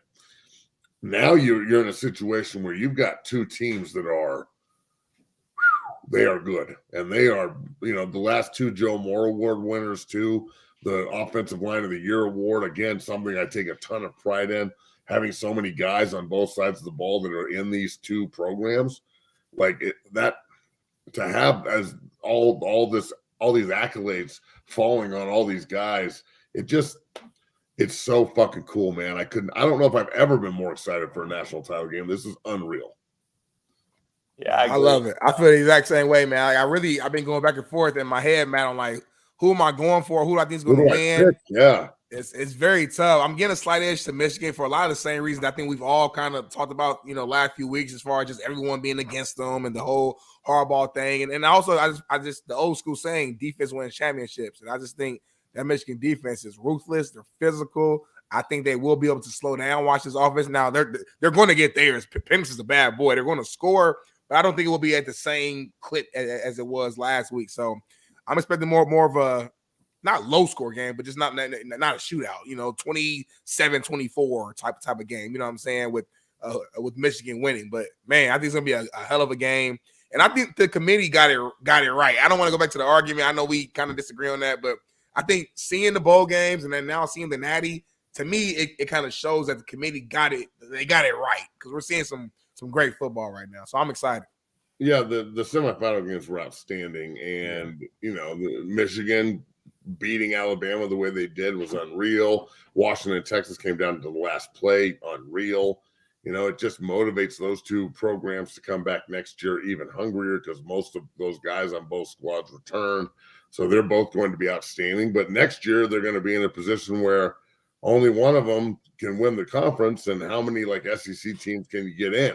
That'll be the new argument, right? 8. That'll be the new argument going in. So it's I'm telling you, bro, this game tonight's going to be fucking awesome because underneath all of this is Harbaugh, and is he going to leave? And I personally think he shouldn't. And that's just the college, loving college football and loving your alma mater and him being the head coach there. If I was in this position, I would say, pay me. I just want a natty. I want another one. We're now beating the shit out of our rival every year. It's like stealing candy from a baby now. Let's just keep the party going. So that's what I would do. What I think is going to happen is there's going to be a massive betting war in the NFL to go get Harbaugh, and it's going to be. There already is, Matt. I've heard the Raiders. Not so many teams. I think there is already. Not to cut you off, I think it's Washington, the Raiders, and Chargers have all offered, from what I understand. Yeah, I mean, look, I'd like the Raiders to keep Antonio Pierce, but if you have a chance to get Harbaugh, you have to take that chance. So, if he went to the Raiders and they got a quarterback, that could be a scary fit there because I think the Raiders are a pretty good football team, with the exception of the quarterback, the O'Connell kid right now. He's a good backup. I like him. He's done a great job. He's on time. He identifies where Devontae Adams is a lot and gets the ball to the best player. But when you look like Farva from Super Troopers, you can't be my starting quarterback. I want a goddamn leader of cola. And, he's just nobody's going to walk up to this kid and be like, yo, will you shave your goddamn terrible mustache? You're the leader of our team. If he was like an all-pro, if he was an all-pro, it would be colorful. But right now, it's bad. Yeah, they're all wearing that porn star. He said, you cut your mustache, you're the leader of our team. Come on, dog. You're the leader of our team. You can't be looking like that shit unless he's just out there in Vegas thinking he was doing what Garoppolo should have been doing this whole time. Right. I'm telling you, if O'Connell's just fucking, purging club to club, just out there, just you know what this motherfucker. You know it. Yep. Hey, Matt, I'm taking O'Connell on the over of Pat Perez, and I bet a little lump sum on Washington to win it all. Ooh. We had to because the odds made it that way. I mean, define lump sum. Remember in September when I said the national title is going to be Washington, Michigan. Watch. No. We both said we would love to see Michigan win it all just to give everybody a shit sandwich. But after watching the game, as a coach, Matt, I wouldn't mind seeing Harbaugh win it. But at the same time, Matt, Michigan's corners do not match up versus Washington's wideouts. And when you have good corners, you tell the quarterback, we are better than you. Those corners at Michigan are not saying we are better than you, Michael Penix Jr. Michael Penix Jr., in my opinion, if I was Washington tonight, I'm getting in 10 and 11, and I'm telling Michigan to show me your pressure, dictate to me that you can get to me before I can get this quick left-handed ball out of my fucking hands to my NFL wideouts. And I think it's going to be a big problem for Michigan tonight. And you know what I know, Matt. Winning recipes in football from Pop Warner to NFL is great D-line play and lockdown corners. And if you have those two things, you can do a lot of things. You can hide linebackers that are average. You can hide shitty, O-lines. You can get the ball out quick. I don't know if Michigan has played a quarterback like he's going to face tonight. Penn State hasn't presented a quarterback like this. Ohio State has not presented a quarterback like this. This is going to be a very, very interesting chess match, to say the least, because I think you're getting a 10 and even empty and say, fuck it, let's throw the rock around tonight because we can't block you, Michigan, for a long time. I'll tell you that. And we can't run the football on you like we can throw it. So why are we going to beat a dead horse? I think they throw the ball over the park, and I think they hit Michigan in some holes against cover 2 and quarters, and I think they expose their secondary a little bit. So are you taking Washington? I am. I bet a lot of money on them, yeah. All right, so you're taking Washington. Smitty, who are you taking? I'm riding with Michigan. You're taking Michigan? Okay, why are you taking Michigan? I just believe that at the end of the day, this game is called football. It's a physical sport. I'm going with the more physical team. Real simple and plain. Michigan. Yeah, look, I'm going to take Michigan as well. And I just think that at the point of attack, they're intimidating as hell. And I just, when you look, I think that both offensive lines are outstanding. Penix is better than McCarthy, but JJ's no schlep. Like the only place I see a really big difference, with the exception of the one pass rusher. What's number 8's name for Washington? Because that kid, he's a captain, he's a junior, he's a defensive end. I can't remember his name because I'm an asshole. But Matt, not to cut you off, but let me share something real quick with the chat. Well, I can't read the chat. I'm just saying, like the Washington has a good defensive line. Michigan has a great defensive line. You're playing a great defensive line against a great offensive line. You're playing Michigan's great offensive line against a good defensive line from Washington. I love 8. The rest of their guys are good. They're not. Braylon Trice, yeah. He's a stud, that kid. If you can figure out a way to block 8, there's a huge, example where they could have a massive advantage. Here's my take before we get out of here to take a break. If you compare the two, everyone's saying Washington hasn't played a defense like Michigan. I disagree. I think that Washington has played a more similar defense in a Utah than Michigan has faced a quarterback like Penix. Does that make sense? Yeah. I don't think I think Washington at least has played the physical game they're going to play tonight against Utah. And they struggled though. Like they won the game by, I think, 1, but you got to think Utah's on a third string quarterback and they fought the entire game. Yeah, they won by 7. So I'm just saying, against a third string quarterback. Yeah. But again, we're talking about the defense. Like Utah's defense don't have a quarterback on it. They still play defense. No, but my point is, you go against the one time you go against a real great defense, they fight and keep the game fucking close all the way to the end with no quarterback on offense, just a great defense. Now you go somewhere where they have a great defense and they got a fucking good offense too. They have the best running back on the field, in my opinion. Remember, and JJ's a solid quarterback too. So it's like, damn. Oregon had a top 10 defense too with a top 10 quarterback, bro. You beat them twice. This team is battle tested more than you think, and I think we're not giving the Pac-12 enough credit here from top to bottom. Washington didn't just go through the fucking Mountain West. I think they're ready. I think it's going to be a bloodbath type of game in the trenches. And I think for for Washington to avoid the blood shed, they're going to have to spit the ball out in 10 and 11 and empty and get it out quick and not do what Matt's saying, because the offensive and defensive line is probably better on the Michigan side. So why go against it? Let's get it out. Let's use our strength. And I think Washington is going to use that. But, yeah, and look, where one thing that we haven't spoke about, which I think is going to be the difference in the game, is special teams and turnovers. Like if whoever, and it could be a combo, because whoever doesn't fuck up, like Michigan, their special teams against Alabama was terrible. It was awful. They tried to give the game away and then with their special teams. So you got to find somebody that can catch the ball and just catch the ball. Like fair catch the fucking ball. So, and man, to Steve's point, what offense has Michigan played? Like, has Michigan played a fucking top 5 offense? Yeah, no.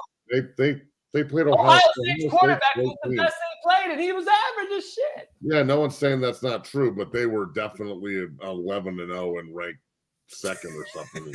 Yeah, not saying they're not, but they haven't played a spinner though, like this one.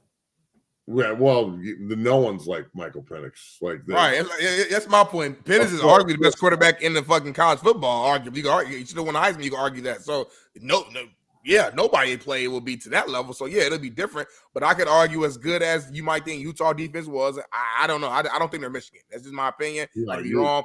And I think Blake Corum's a bad motherfucker at the running back position. And don't be shocked if they control the clock, limit the amount of touch that Penix even has, on the field. And he goes for 200 yards, 30 carries, and they just control the tempo of the entire game. I can see it going that way too. Matt, we got to get out of here for a break. I appreciate you jumping on today. Are you on tomorrow? I'll be there, man. We'll talk about the game tomorrow in totality. Enjoy the game. Whatever you do, I'll be this, you be that, whatever it is. Whatever. Fuck it. Fuck it, whatever. Fuck it. Big Smitty might be. Whatever they do, whatever you do, whatever y'all do you. Gross. All right, peace. We'll see you tomorrow. Man. All right, Smitty, let's take a break. I got a special guest jumping on here. In a couple minutes. Let's take a quick break. And did Eric with the wrench make a commercial? Oh my God! I don't think he did. What's the over under on that? Oh, he swings from Jordan Love's nutsack so hard that you notice. I know we got a lot of homers on this show. We got a lot of fucking homers. Yeah, we do. Eric the Wrench is a fucking Green Bay Packer fan to the core. I got to talk to Jordan Love the other day on the phone. My boy DJ Williams played for me. Is his boy. They played Utah State together. We're trying to get Jordan Love on the show this week. And then we got you with the Colts, and then we got you with the Ravens, and then you with the Rams. Shit, like goddamn. You with the Rams. I mean, Bailey is just pro Seahawks. Seattle. It's UW. It's the Seahawks. Supersonics. I mean, I can't wait to dive into the Seahawks. They're in the locker room smoking cigars last night. You didn't get in the playoffs. Are you fucking joking me, homie? Oh, man, mediocrity is the new excellence. I'm going to tell you straight out. But we will be back in about 3 minutes. I got to take a piss, get a coffee, and then we got a special guest joining us that Smitty doesn't know about. We'll see you in 3 minutes. Peace.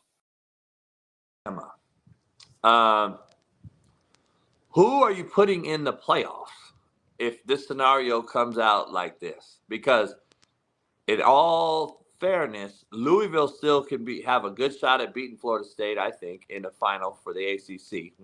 Both those teams could have one loss. And you're going to have a lot of fucking one-loss teams possibly. Who's going to get in? I think the Pac-12 gets screwed just because of the West Coast bias, especially when they play the times the East Coast voters don't get to see. And then, as you always argue, the SEC's defense is probably going to be, in my opinion, going to travel a little better than Washington's defense, which is not very good. Who, in fairness, who gets in the playoffs this year? And not being biased right now, I had to say the SEC, and I say that because the Pac-12 they're gonna get fucked. But we done seen the Washingtons, we done seen those guys go down there and get blowed out from an SEC team. Not this year though, T-Reese. Come on, this year. I know, but it's always not this year.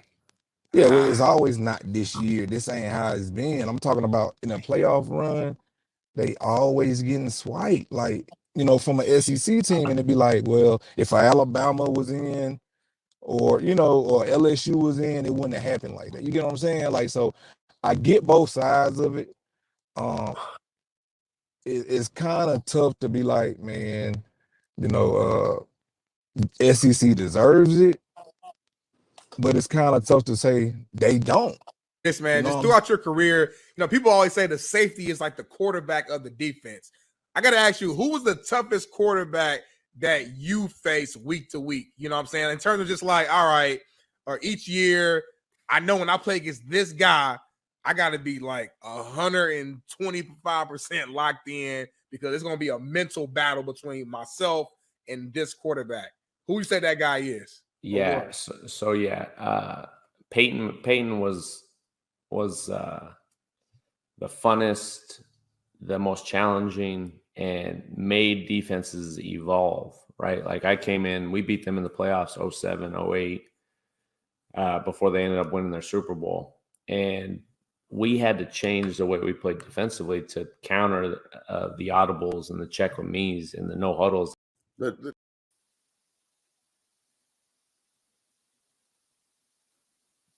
What up? Damn, Bailey, you brought me in too early.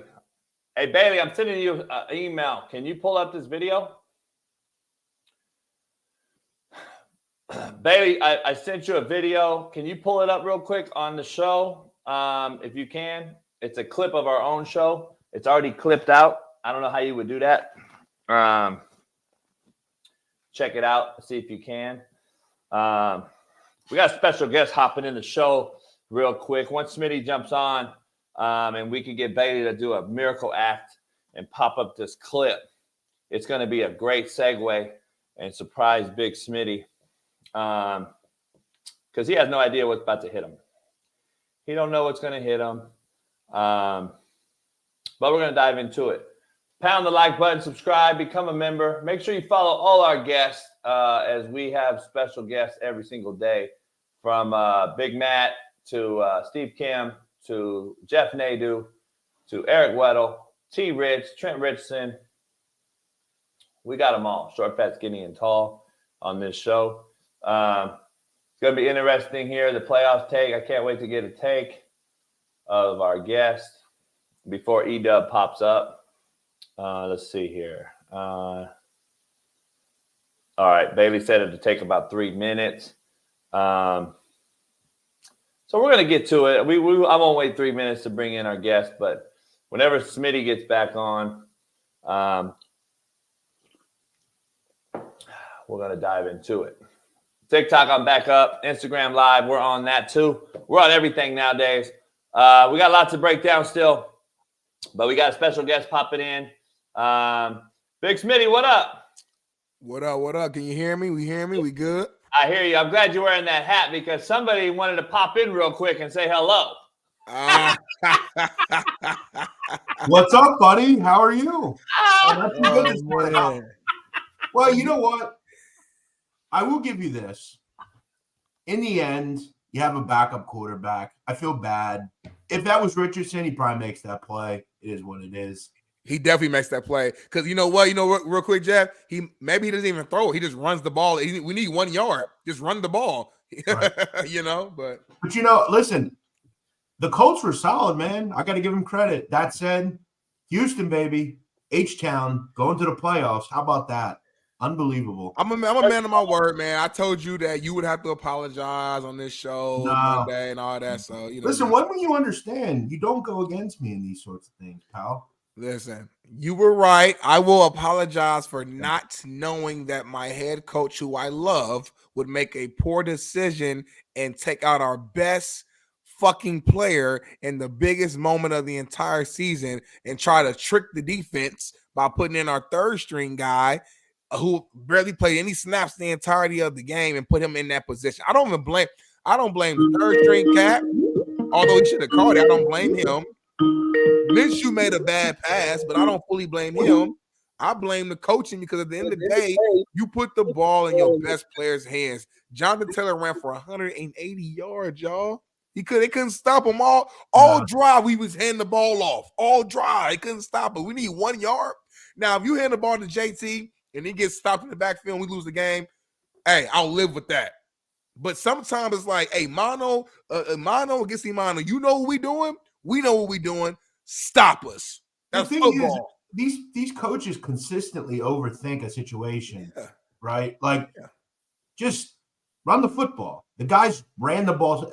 I mean, that one big play, what was it, 50, 60 yards? Yeah. I mean, he was like a horse, man. I don't get it. John Taylor, when he's healthy, he's the best back in the league. And I want to say this too. The play call itself, and I think JB agrees with this, the play call itself wasn't a bad play call. It was there. If he catches the ball, the throws a little better, he gets the first down and probably more. I'm saying throw that same ball to Jonathan Taylor. You know what I'm saying? Or even our second string guy, Zach Moss.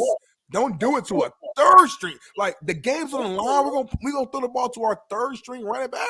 And again, I'm not mad at this cat. Don't put him in that position. You know what I'm saying? Because even though it was a bad throw, I assume that Jonathan Taylor is good enough to reach down and make that catch. Well, pay him all that money. You know what I'm saying? I'll tell you this. I had Houston, okay? And when he missed that extra point, I'm thinking, here we go. Well, you give them a bunch of time, they're going to go down. All they need, but it ended up working out. That was a nice job. I mean, Houston, they seem to win them type of games all year, which they hadn't won them in the past. So, but I will say, for anyone that doesn't know, I do root for the Eagles. There is no more pathetic team in the NFL right now, maybe outside of Carolina, than Philadelphia. I mean, what a complete fall from grace. What an absolutely pathetic collapse. And Nick Sirianni should be fired. He should be fired this morning, not everyone else. The whole coaching staff should fuck off. Hey, so we're going to give a little context to what's going on here real quick. Last Friday, Jeff hopped on the show, and Smitty and him had a little wager, and Smitty kept saying the word facts. Facts. Facts.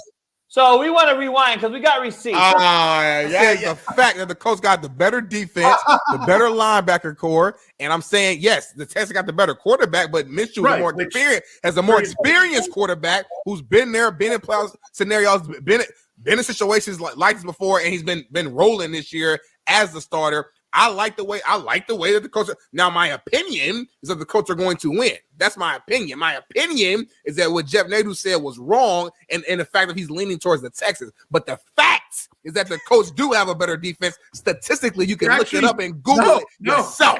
Okay, so it's 2024. I'm dropping bombs on motherfuckers. Jeff, Matt, JB, everybody. But you're wrong. Statistically, you're wrong. Houston does not. I love how. When are you gonna just stop saying the word fact? I just want to know when you're gonna stop saying. I love when the brother fuck up. We got the clips to show it. We got the fucking we got the angle, the segment, the angle. We got all the stuff. JB fuck up 1,000 times. We lost the clip. Bailey is black. You said Bailey's black. Yeah, but you put him on Team White. Hey, it don't matter if he's black. You got to get to him earlier than me. And then you get him to cut you the clip. I said, Bailey, you a black man. Bailey was on mix. I was like, well, anytime you say that, you kind of ain't really. By the way, shout out to Sean Waffle. Sean Waffle sent me that clip on Friday. Sean Waffle is pro-white, JB. He white too, he JB. So he against Smitty. But Bailey is black, but he's light-skinned, and he's got to get, Smitty and I do not talk, Jeff. We don't ever talk. We don't produce the show. We don't do nothing. So it's a dog eat dog world on this show, Jeff. Like I'm gonna try to absolutely put my foot on Smitty's throat on this show and prove that he's wrong, and then he should do the same to me. And then I'm not gonna tell him, Jeff, hey Bailey, cut this clip for me. And Smitty don't know. And look at him now. See, Smitty gonna start doing it. He better start jumping on and getting his receipt. I'm about to hire my own assistant, my own black, like full black. I'm talking about fucking half dreads, half fro, fucking picking the hair assistant to come. Michael Blackson. I'm talking about black. I'm talking Michael about Blackson black. Whoopi Goldberg's lips. What do you say? You gotta get some receipts on Coach because he gets a lot of shit wrong. He do. I got some receipts. Right though. I get so much right that people just find it hard to find shit I say that's wrong. It's like unbelievable. Your Super Bowl picks are ass. Your Super Bowl picks are fucking. Hold on a second though. He was supposed to predict that Aaron Rodgers would go out. I mean, and Joe Burrow. Yeah, I mean that's kind of rough. That's a rough beat, man. Okay, I mean, his Daniel Jones take was ass. How was it ass? Yeah, well, let's rewind on my takes. I had the Ravens in the Super Bowl, so I look like a fucking genius right now. I said Houston would beat JB said, "Oh, Jacksonville." No, but I had Houston as a second place team. Jeff, what do you say, Jeff? How you say it? Jacksonville. Hold on, no. I had Houston as a second place team. Did I not? But they didn't get second place. They got fucking first. Okay, but who else in this room picked Houston to be that high up? Nobody.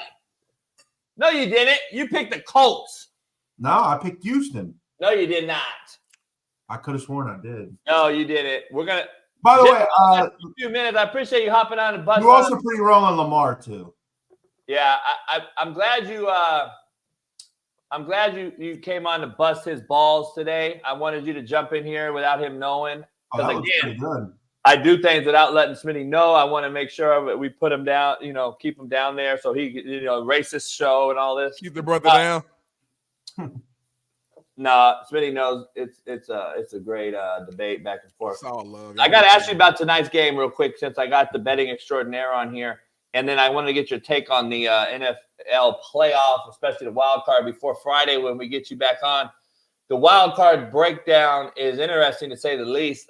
These teams, where are you at? What's the most intriguing matchup besides Detroit and the Rams? Obviously, that reunion there. I think Miami Chiefs is an intriguing one. I do not think Houston matches up versus Cleveland team at all. And then your Eagles, I don't know if I would probably bet Tampa Bay. I just got to go with last 6, 7, 8 weeks. One team's on the rise, one team's descending. And I don't think Green Bay can beat Dallas. Other than that, I think they're wide open, but there are some one-sided favors here, in my opinion, even though it looks great on paper. I just don't think Houston can hang with Cleveland. I don't think Pittsburgh can hang with a good Buffalo team that doesn't turn the ball over like Josh Allen loves to do. So other than that, I don't see Green Bay winning. I don't see Detroit beating the Rams. And I don't see Miami beating the Chiefs, unfortunately. But what do you think? Yeah, I think you may have a very good point with Houston. Listen, I love C.J. Stroud. Been great. You obviously have to tip your cap to what they've done this year, and they're at home getting points. The truth is, though, this is, I think, kind of the end of the road where, hey, they got there. It's great, but now you got to step up and play real good football teams, really good defensive teams. And this is the best defense in the league, arguably, in Cleveland. I think they'll have something for him, and I think this is where they end. And there's nothing to be ashamed of. This is a really great thing that they've done getting to the playoffs, but it feels like they're just kind of there and happy to make it. I don't know if they can actually go and beat Cleveland. I will keep saying, and I'm going to keep mentioning this, unless Matt Patricia is fired this week, which I don't see happening, there's no reason on the fucking earth that the Eagles should be a favorite in any game against any team. They should not. They are not. Right? They're getting 2.5? No, they're laying 2.5. They should not be. Sorry. They should not be a favorite, let alone a road favorite. Listen, what I'd like to see you break down, JB, maybe tomorrow, is some of the more ridiculous defensive calls I've ever seen. Why the fuck is Hassan Reddick in fucking coverage on defense? What the fuck are we doing here? Listen, I know Sean Desai got a lot of slack for not being a good defensive coordinator, but they were at least competent on defense. Matt Patricia is lost. He should not be calling plays for this defense. And if he is, there's no way they go to Tampa and win. None. Throw in the fact that A.J. Brown's hurt. Jalen Hurts is hurt. Doesn't look focused all season. They should not be a favorite. They shouldn't. Bailey, take me to video real quick. We got a little. I can pull up your. I can make it happen for you. If you go to the first play of the fucking game, you can see this. It's wild. This is the Niners. What's Josh Sweat doing? Look at 94. What are you doing? He's a fucking defensive end. What the fuck is going on here? What is 94 doing? 94. So what they do is they reduce this front and they widen out 94 to the field side, not to the boundary. That's not even against yesterday. That's against. Let me. So you real quick. Damn it, I fucked that up. Real quick, Jeff. To your point, Jeff. Real quick. I want to break this down real quick and we'll move on. But this guy right here, 94, is Hassan Reddick. That's Josh Sweat. Josh Sweat. Josh Sweat, sorry. And then Reddick is what number, 7? Yeah, he's up on the top, I believe. So top, yeah, to the boundary side, real quick. To the boundary, which is this side, it makes sense for a defensive end. They can play games and shit. But to the field, which is this side, I'd rather not see a defensive end or a pass rusher in coverage. I'd rather see him on the boundary side where he doesn't have to cover as much field. I think Smitty as a D lineman would understand what I'm saying here. Yeah, you for want sure. to rush from the boundary side, play, and then be in a stance, Jeff, to your point, like this right here. Walk up, be in a stance on the boundary side, and then drop at the snap. But he's giving it away. He's giving it away pre-snap. And now the quarterback understands this guy's no longer a rusher. He's in coverage. Now I can do different things. And it's really a bad look. Is that Kittle that he was over? I believe so. So my thing is, the only thing I can even think of, and coach me up as well, like if I'm going to put a DN outside that wide over Kittle, it's to jam him at the line. It's to be physical with him at the line. He doesn't even touch him. So I don't even see what's the win in him being out there in the first place. If you want a guy out there to cover, put a guy who actually can cover, an outside linebacker, a guy who actually does this. Otherwise, let this guy rush or take him out. Here's the problem. That's Kittle. Jam him at the line. They don't have that kind of personnel at linebacker. This is the issue. This is the fucking issue. You're not wrong. Nothing what you're saying is wrong. The problem is they don't have that capability on defense. Their corners are fucking old. They don't have anybody at the linebacker that can cover. In fact, most of their linebackers weren't on this fucking team at the beginning of the season. They were off the fucking street. Zach Cunningham, Shaq Leonard. I mean, these individuals are not capable of starting in the NFL. They're past their prime, and this is the entire defense. And now, due to injury and other thing, you have kids that are 7th-round picks, Eli Ricks, Josh. Those people should not be on the field in games of this magnitude. And now you're resorting to putting Josh Sweat and Hassan Reddick in coverage. It's just a completely desperate plea to do anything that works. It hasn't worked. Sean Desai was at least better than what they had. If Patricia is calling plays and there's no change made, which I don't think there will be, they will not win. They will not go to Tampa and win. They're not capable of winning games right now. And you got Jalen Hurts with a hurt finger now. A.J. Brown. It seems like the A.J. Brown prediction that I made months ago has come to full circle and fruition, that there's an obvious issue going on in the locker room. And as I said when Sirianni got the job, it's easy to go back and say this after he's been to a Super Bowl and done a hell of a job there. I thought he should have been coach of the year last year. Right. It's easy to go back and say, oh, well, Sirianni was a weird guy in his first press conference 3 years ago or whatever it was when he had that weird intro and everybody was all over his ass. But at the same time, it's like, this is who the guy is. Like, this guy has been very, very interesting, to say the least, on some of the things. And it's kind of showing that he can't handle a controversial locker room. No, and he's not that good a coach. And that was shown last year, because look at what happened. Steichen and Gannon leave, and he's completely lost. He has no idea what he's doing. The locker room's lost. And it looks like to me, because obviously being local, we see what happens post-game. A.J. Brown shook the hand of every player. That's synonymous to me. That tells me he's not good. He's not going to be there. He's not going to be healthy. He's probably long-term hurt. And throw in the fact that they don't have any safeties right now. Their safety, Sidney Brown's got a torn ACL. He's gone. Reed Blanchard gone. Kevin Byard's done fuck all since he's come here. He's done nothing. This team's a complete mess. And I'll tell you another thing. In the next 3 years, this is going to be a poverty franchise. I'm going to tell you that right now. I don't know where they go, because they're going to have a lot of players that are going to retire. It's Jason Kelce, yeah. Brandon Graham, Jason Kelce, Fletcher Cox. Fletcher. I've heard rumors Lane Johnson could be next. He's older. And listen, how many old guys they have on defense? This team, I'm telling you, I think they could be real bad over the next couple of years. I don't know where they go from here, because they only have 5 draft picks. They are very old in a couple key spots, especially center, right tackle. There's some critical elements. One final thing. This goes to that little weasel in the GM office, and everybody said, "You're great GMs, the best in the league, Howie Roseman." Listen, he makes some good decisions. Hold on. All right. He makes some good decisions, but look at the state of this team. Truthfully, this defense is not good enough, and he should have known that. Well, again, it's easy to say that now, though. These motherfuckers just went to the Super Bowl last year, and like that's what I'm saying. Like, it's hard for me to say that, man. Like, teams don't stay on top forever. You know what I'm saying? The Eagles. So why are you not preparing for that? I mean, you don't know until it happens, though. And let's slow. You didn't know they were 30 years old at corner. The Eagles got 11 wins, and we're like as bad as they look, and they look bad, really bad last 6 games, really bad, like worst team in the league type bad. The motherfuckers still got 11 wins this year, and they're still in the playoffs. And if they do go out here and beat the Bucks on this weekend, let's say they do, then what? Like you know what I'm saying? So like, I think they're going to get fucking destroyed by the Niners. All I'm saying is, I'm just looking future-wise. I don't know how they get better. You know what I don't see enough credit go to? The Rams general manager. People don't know what he's done. Yeah. Finding a guy like Nakua in the draft that nobody wanted. And that young defense, too. Finding some corners that they found. I told you, D-line and corners win in this league. Yeah. They go and find a couple gems in corner. And then on the other side of the house that Jeff's discussing, the Eagles, I told y'all when you lost Hargrave and you lost Johnson Gardner, that was going to be 2 huge issues.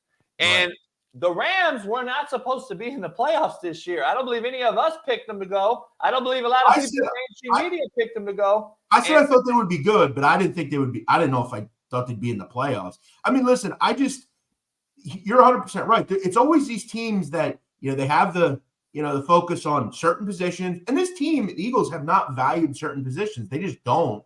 It's never something they value. And that's why they're in this position. Also, Smitty, remember, they're the only team in NFL history to get to 10 wins and not get to 12 wins. Like, as far as the amount of games they had left. And they had an extra game to do it in. Remember that. Or actually 2 games. It's never happened. Listen, I'm not defending them. They look bad as fuck. I'm just saying I want to pump the brakes a little bit when it comes to, like, Howie Roseman. Howie Roseman's a bad boy. Like, I'm sorry, your team's not gonna always just be great. Like, Howie Roseman's a bad. When you think about the top GMs in the league, he's in the conversation. I'm not saying he is number 1. He's probably top 5. He's not number 5. So I get it. And you're in Philly right now, so I know you're probably a little bit more like you're closer to this shit. So I know it's really hitting home. Trust me, you see what I'm wearing right now. I'm pissed off too for different reasons. Listen, I'm not.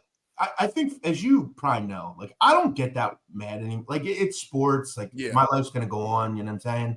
I'm just trying to throw in the fact that I don't know how they get better long term, because I don't see it. They have a lot of holes on this team, and AJ Brown could have a torn ACL. We don't know. It's possible. That's a 10-month injury. So it's messy. But better have a good draft then. It is. We'll see what happens. Hey, real quick before you get out of here, make sure you read the ticker. That's Jeff Nadu. He's got a new YouTube channel he had to start up. Make sure you guys follow him and subscribe to his channel. And then his TikTok goes crazy as well. Check it out. Jeff, tonight's national title game, obviously. We've talked about it last week. We're us. The game's here tonight. Matt and Smitty's taking Michigan. I bet Washington. I don't think the corners match up well with these wideouts, and I don't think Michigan's played an offense like Washington or a quarterback that's even close. But I do think Washington has played a similar defense in the Utah and Oregon. So I believe that the strengths of Washington is going to be what I just mentioned. Where are you at on this bet? I think I know where you're leaning, but where are you at with this game, and what do you think the difference is going to be tonight? And would you take a money line bet, or would you take the over/under, or would you take the points, or what would you do tonight for the bettors? I would. I personally laid the number. I think that Michigan probably win like 27-20, 31-21, something like that. Listen, the one way to keep the football away from Washington is to run the ball effectively.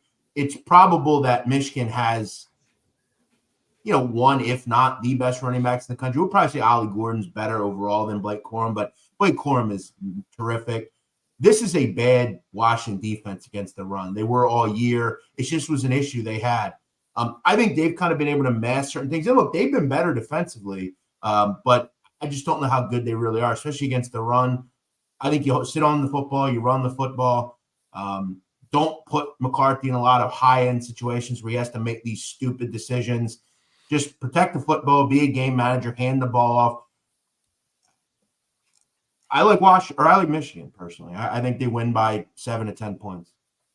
I think Washington hits them in the throat, man, with a couple daggers, like big. They can. They're capable. Like some big plays, you know what I mean? And big plays in games like this of this magnitude are backbreakers. Yeah. And if you throw a couple sluggo routes or some hole shots and they go 60, 70 yards, it could be a backbreaker because Michigan, just so we're clear, if they get down 10 to 14, you got to throw it now. It is over. They have no quarterback. That's not their style. They're not going to get in the empty and chunk it all over the place like Washington is. If they get down 10 to 14, I believe it's over. I think Washington puts their foot on their throat. And this could be a very, very intriguing game to a lot of betting people that never, ever, ever thought Washington had a shot at this, simply because the Michigan corners and the Washington receivers and quarterback are clearly better than Michigan's corners. And that is what Michigan has not faced this year. I think they dread this matchup, in my opinion. They dread this matchup. And they can play as physical as you want.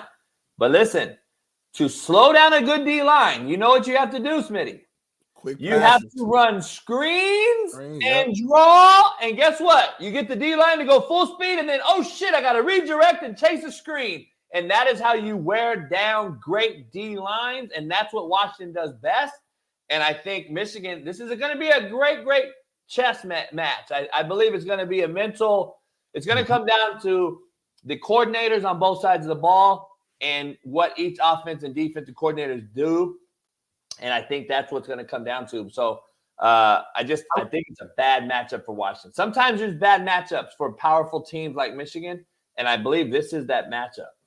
I will say, if you're kind of getting into the particulars of betting here, the public is very much on Washington. The standard bettor is on Washington, yet the line has ticked up, which means, to me, that's telling me Michigan's going to win the football game, and that's telling me they're going to win by a touchdown or more, which is what you need them to do here. When you have the whole world on a side, the line should be going down, not going up. So that's a bit concerning. If you like Washington, that concerns me if I'm a Washington bettor. We shall see. We shall see. We got two Michigans. We got a Washington right here. Well, you know what? I think me, you, and Matt all went with Michigan. So it's like we'll see. Either we're all right, or JB's gonna come in here tomorrow and be like, I told you guys so. Washington's gonna do this. Penn's gonna throw that ball around. This is very reminiscent, and same situation for the most part. Washington all year, right? Won these close games. They found a way to win, like TCU. Let's just hope we have a better game. I don't think we'll see that type of game this year where Michigan just comes in and pounds Washington. But, Washington's found a way to win these games all year. I think we could all agree Michigan's the best team. Washington's right there. Can Penix do one final thing? And this would be the greatest one yet. Let me ask you guys, I forget offhand, and maybe I'm stupid. They give out a most valuable player in this game, don't they, or no? Yeah. Yeah, they do. If I can find that, I'm going Corum. I think if Michigan wins, it's Corum. It has to be. Yeah, it has to be. It has to be. I agree. I think he's minus 350 to score a touchdown. So, who else do they have at running back? No one. Yeah. Before Jeff, you get out of here, our special Monday guest is here, and E-Dub, make sure, E-Dub, where is E-Dub at? E-Dub, please tell these guys that the Rams are about to win the whole thing. I'm telling y'all, you don't want to see the Rams right now. Hey, can the Rams and Ravens play two of your former team? Can they play each other in the Super Bowl this year? I listen. If I'm a betting man, Jeff, I'm not a professional bettor, so I'll take your advice on some things. But I'm telling you right now, Rams, Ravens, let's go. Woo! Now, was that your heart or is that your mind? Is that your heartbeat or is that your mind? It wouldn't surprise me because, let's be honest, outside of the 49ers, are we that impressed by any team in the NFC? Detroit, well, great, but can they actually go there? No. Eagles, fuck no. Maybe Dallas, but I'm taking the Niners anytime. It's the Ravens. I agree. Well, like you said, don't just say the Niners. Put some more bass when you say that. The Niners is different. When they're healthy, there's nobody in NFC messing with them right now. I'm sorry. But if there's one team, it could be the LA Rams with Mr. Stafford. The only team that's rocking with the Niners is on the AFC, and that's the Baltimore. That's Lamar Jackson's Ravens. That's the only team that's rocking with them. The thing you gotta remember, okay? So talk to them. It happens every year, and especially in the NFL. The team, it's not always the best team throughout the regular season. It's who's playing the best and who's rolling, who has some momentum leading into the playoffs. And you look at both sides, like the Bills on the AFC, and I don't think they could beat the Ravens, but they scare me though. I ain't gonna lie. You gotta acknowledge the run that they've been in the playoffs for 5 straight weeks, and the same thing for the Rams. Ever since their bye week, they've been playing playoff games. And when you have that mentality as a player and as a team, as a mindset, you become a dangerous team. And then you couple that with a Super Bowl winning quarterback, a Super Bowl winning head coach, the moxie. It's a 1-game season now. And Matthew Stafford can beat any team in the playoffs for 1 game because he's that good. And you can get hot. That's his type of quarterback is. Can you say that about Purdy? Can you say that about Allen? Can you say about that Lamar? Like, you can't say that about anybody else. Unless, Mahomes, you could say that in a sense. He hadn't really played well in not on this Super particular Bowls. team. I like the Rams better than this Chiefs team this year. I'm just saying for the quarterback purposes, you could say he could get hot and lead his team. You can't really say that about anybody else. And to say that in this instance, I know the Niners, the way it's going to come, they're going to play them in the divisional round. And winner of that game, I think, comes out of the NFC. Hey, before Jeff leaves tonight's game, who you like tonight on this game? We going Pac-12 heavy? I know I am. Yeah, I like Washington. I think, you know what, a little bit worries me with whoever you had on Friday. I think her name's Michelle. Yeah. She had a good point with the run game of Michigan. They aren't a flashy put up a bunch of points. They're going to play great defense. They're going to slow the clock, slow the game down, run the football. That does worry me in a sense, but I mean, the big play capability of Washington, those perimeter players, like, I just don't see how they match up with them, but I've been wrong many times, so who knows? The best way to stop or slow down a great quarterback is to keep him on the damn sideline. No doubt. So we'll see. Hey, Jeff, man, we appreciate you jumping on here on a Monday. We'll see you Friday. And go ahead, Jeff. If I could just say one other thing on the Rams. Someone in the chat says that they hit on Puka Nacua. Very good point. That said, if you follow college football and you followed Brigham Young, Puka Nacua was a terrific receiver. That's just high-level drafting by them. No doubt. Less need. He was a high-level high school football player in Utah. Big time. And that's one of the reasons the Ravens are so successful for years now, because they draft at a high level. You get guys like that, the Puka Nacuas, that's just good scouting right there. And I agree with Eric and I agree with Coach. I think they're a dangerous football team. We'll see. But thanks for having me. E-Dub, good meeting you. Good to see you, Jeff. See you, Jeff. Hi, Jeff. Peace. All right, E-Dub, let's get to brass tacks here. Let's go. All right, we'll get to tonight's game last, but let's get to this breakdown of this playoff. It's going to be an intriguing one. The wild card. So excited. I just wanted to bring up the picture of this, but I wanted to dive into Black Monday before we talk about this wild card matchup Saturday, Sunday, and next Monday.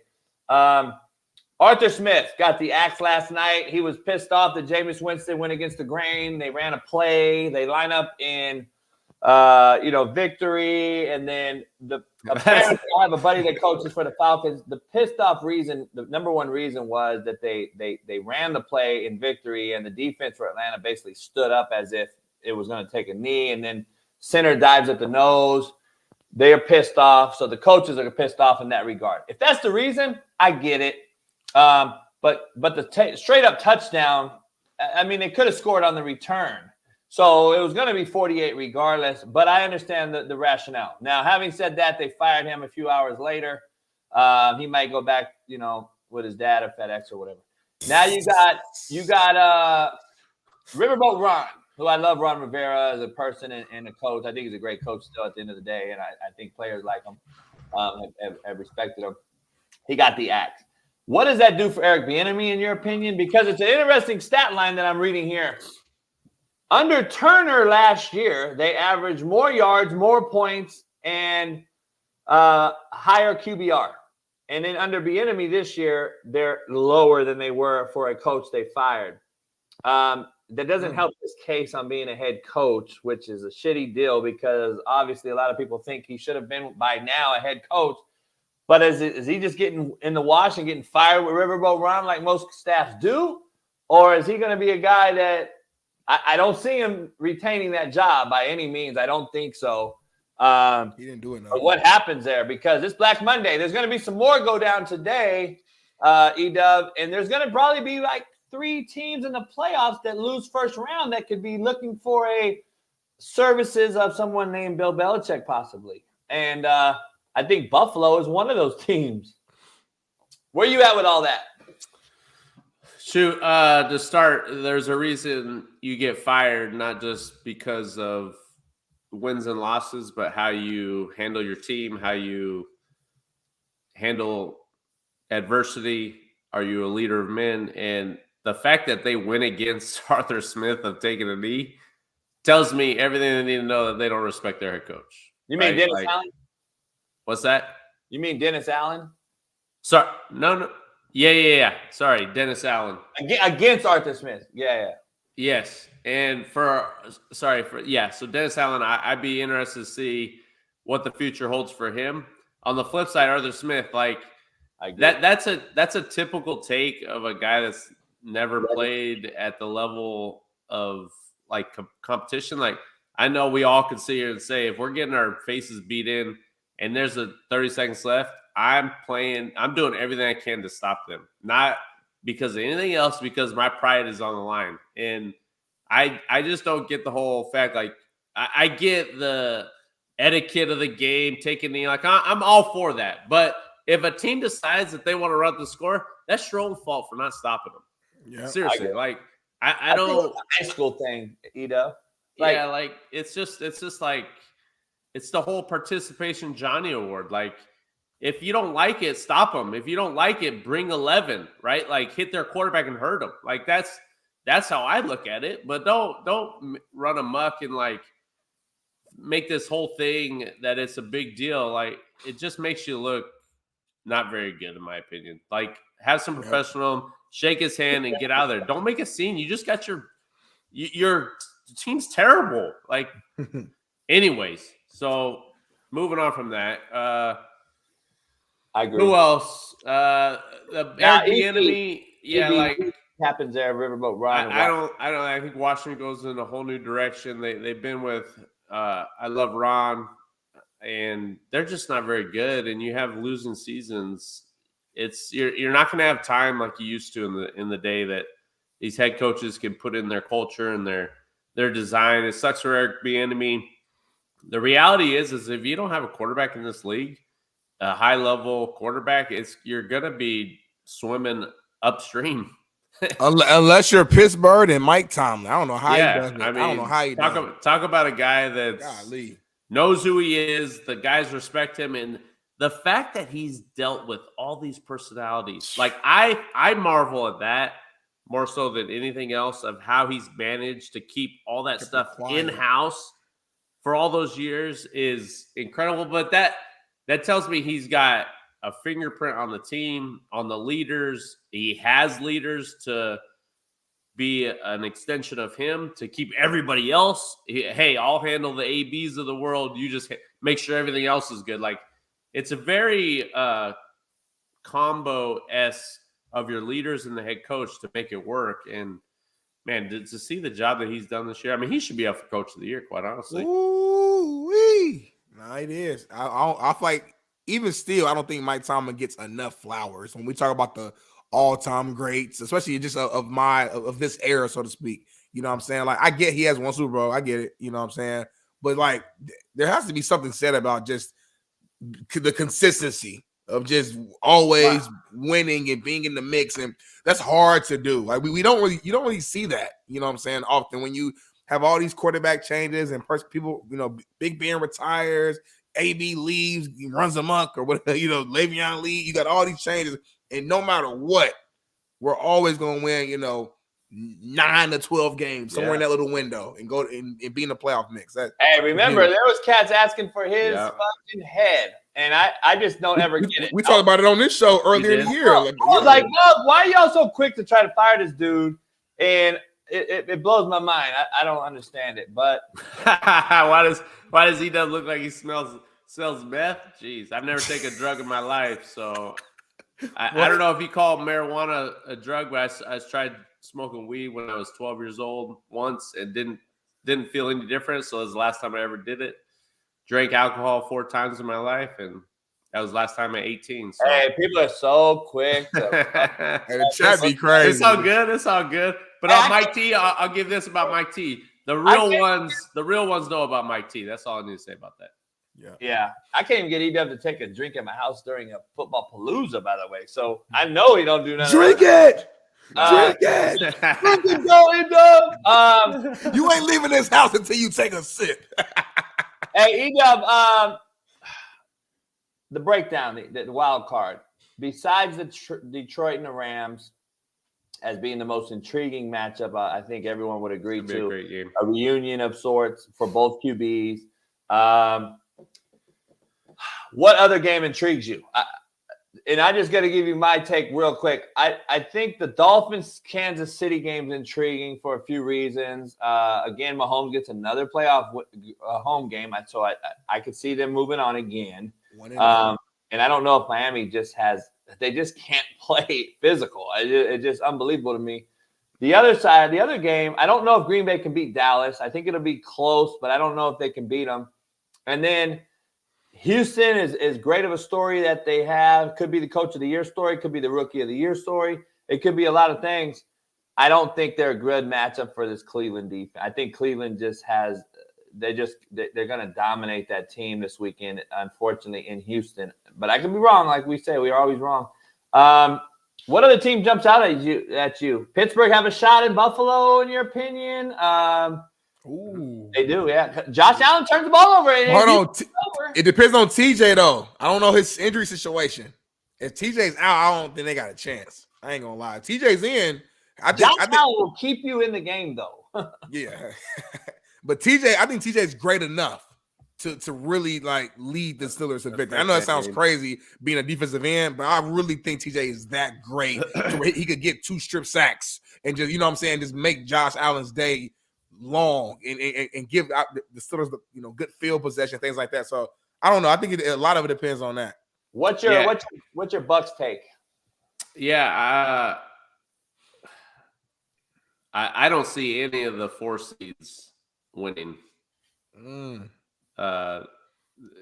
They've just barely getting in there, but I think Kansas City, Miami can be close. You just don't know what type of team Miami's going to show up with. Kansas City's not a physical bunch, so that kind of tailors to maybe a closer game than maybe a physical team that would just ground and pound you and get after the quarterback. I think Cleveland, Houston, I think it could be close early, but I'm really nervous about Cleveland, Baltimore second round. I want Cleveland to lose, but I don't think they are. I think they're playing really good football, playing sound football. Even though Joe's thrown a few picks, he's got 8 picks in 13 touchdowns in 5 games, I think 4 or 5 games. That tends to get overlooked. He will turn the ball over, which will play a hand in it as they move forward. But they're scary. They're a scary bunch.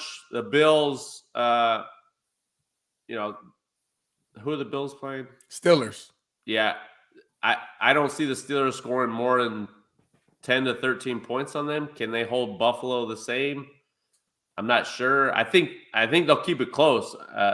And that's a puncher's chance, in my opinion, when you're talking about the playoffs. If it's a 1-score game in the fourth quarter, you have a chance. And I think that game could be a chance game. I don't think it's going to be a blowout by any means. And you're talking about the playoffs, man. It's very rare to see there we go. Very rare. I think the Dallas Green Bay can be a blowout. I don't think Green Bay has a chance. Dallas, man, they are playing so good right now. The winner of that Detroit LA game, it's going to be a great matchup. Will tell a lot. Yeah, I mean, I think it's pretty self-explanatory if you know football and know how teams are playing right now. They should all be pretty good games.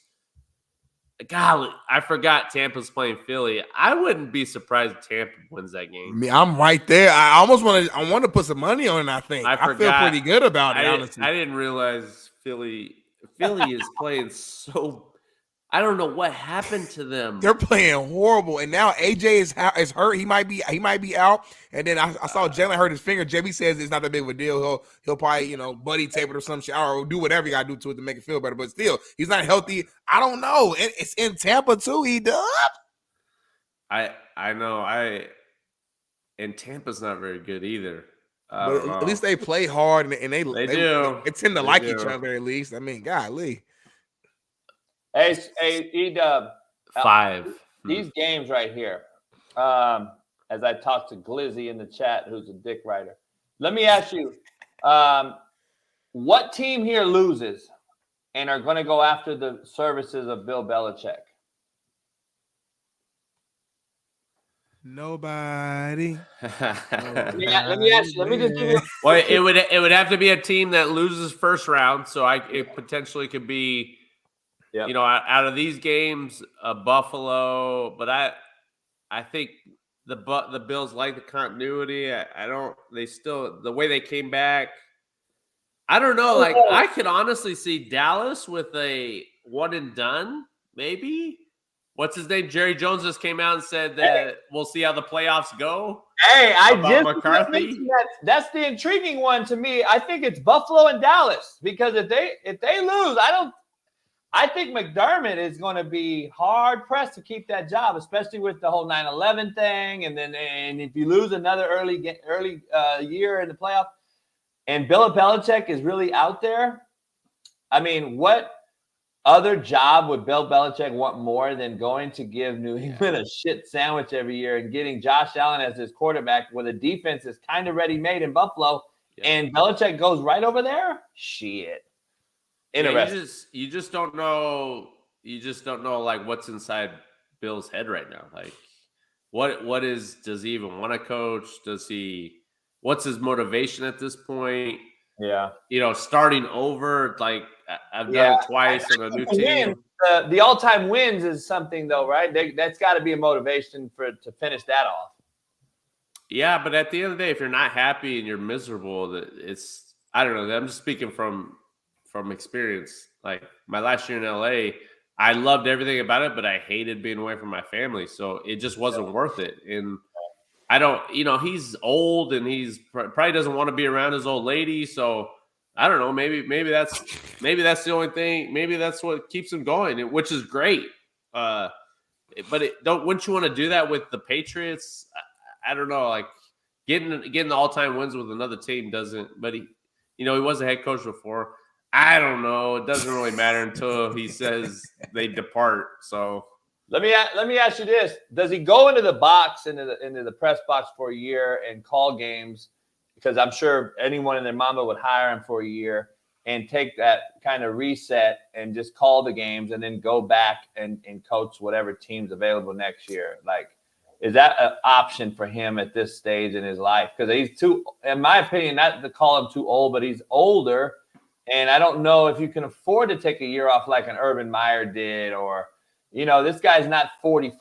Not Sean Payton, right. Yeah, I think he does have a great personality. When you do have time to talk to him one-on-one, and when he can take the layer off of letting people know who he really is, but. I would bet my life that he wouldn't get up there in front of a TV and talk about football on a pregame show. Like, hell no, no way. Sounds like no way, no how. So I don't know. I think he coaches or he doesn't. I think he either continues on where I don't know where, or he retires. I don't think let's transition to college real quick. We're gonna just go through our whole show script with you for the next 20 before we end it. The USC quarterback Nelson, a Los Alamitos SoCal kid. I know his dad. What? I didn't know Boise State had the bag like that. Yeah. This is a very, very telling situation here. It's a very telling. Why? I guess is the number one question, right? Why? Now, if I was the coach there, I used to be asked all the time, why did so and so go to Indy to play for Coach JB? Why? Because I'm that motherfucker. That's why. Ooh. So if I was Boise State, I'd be talking that way. If I'm the coach at Boise, I'd be talking like Utah does, like because I'm that motherfucker. People don't think Utah can get players. Well, guess what? So I'm that type of guy. Now, having said that, it's Boise State, though, bro. And that's my plan. I'm trying to tell you this. It's very telling to me on the Malachi Nelson kid on why you go there. And it's only one reason that I can tell you. That's scared of competition. You was scared of the big time, dog. You left SC to go to Boise tells me a lot. And I don't know what your take is on this. Listen, I don't know the kid like that, but all I know is you don't go from SC to Boise. You go from SC to Oregon. You go to SC to Utah. Yeah. You go to SC to – come on, man. It's Keith Smith. Shut up. Do you know Independence and Boise are very, very similar? They're in the middle of nowhere. Yeah, I don't know, Smitty. I don't know, E-Dub. It's definitely odd. When I heard that, I don't think it's maybe nobody wanted him. Maybe he has some boys up at Boise. Maybe I'm trying to think of some maybes. I don't see how a high prolific top talent like that doesn't find a home at one of the top 10 programs in the country now, or maybe the top 20, or maybe a Power 5. But Boise State.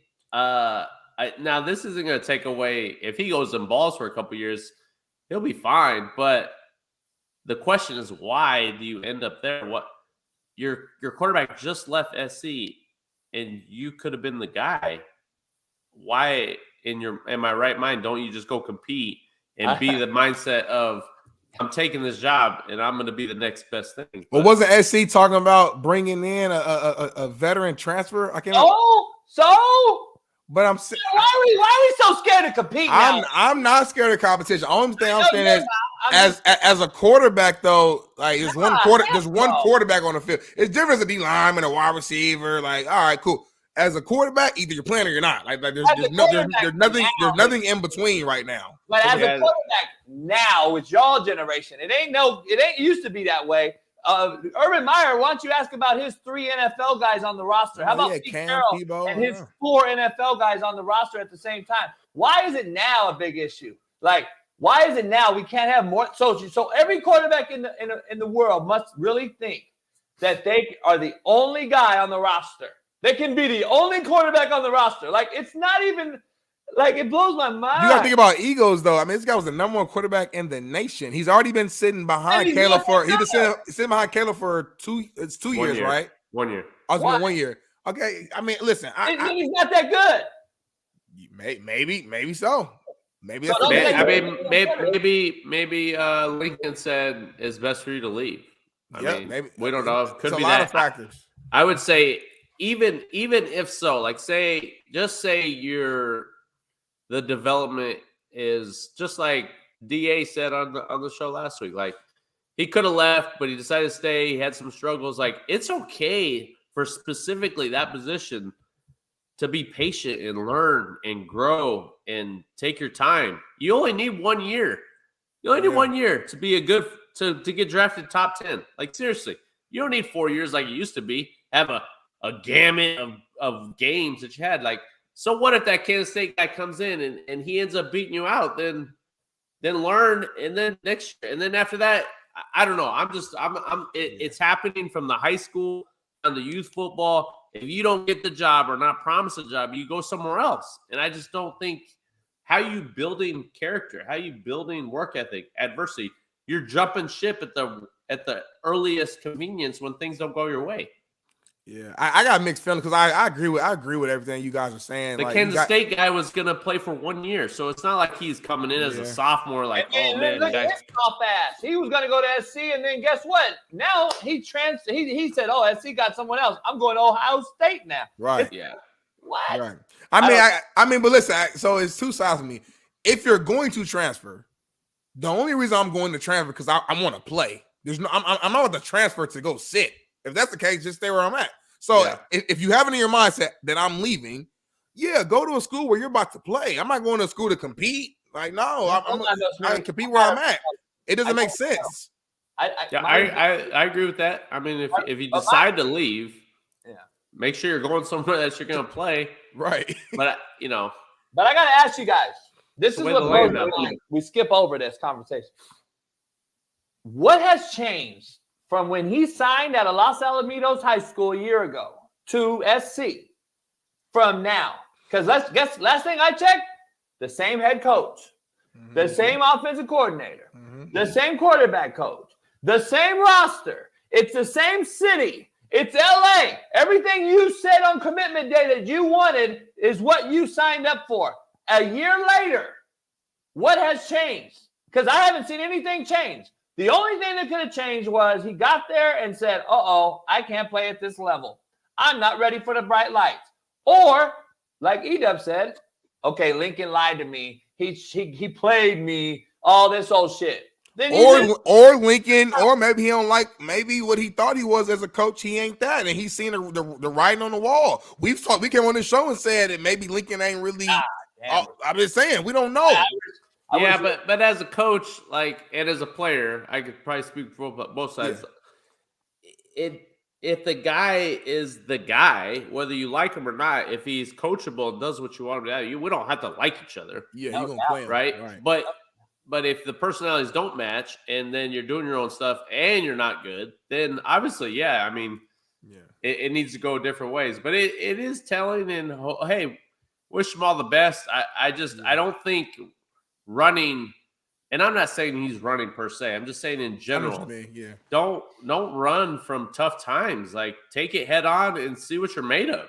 Or do a better job in the recruitment process, because committing is a telltale word. That's a very hard word.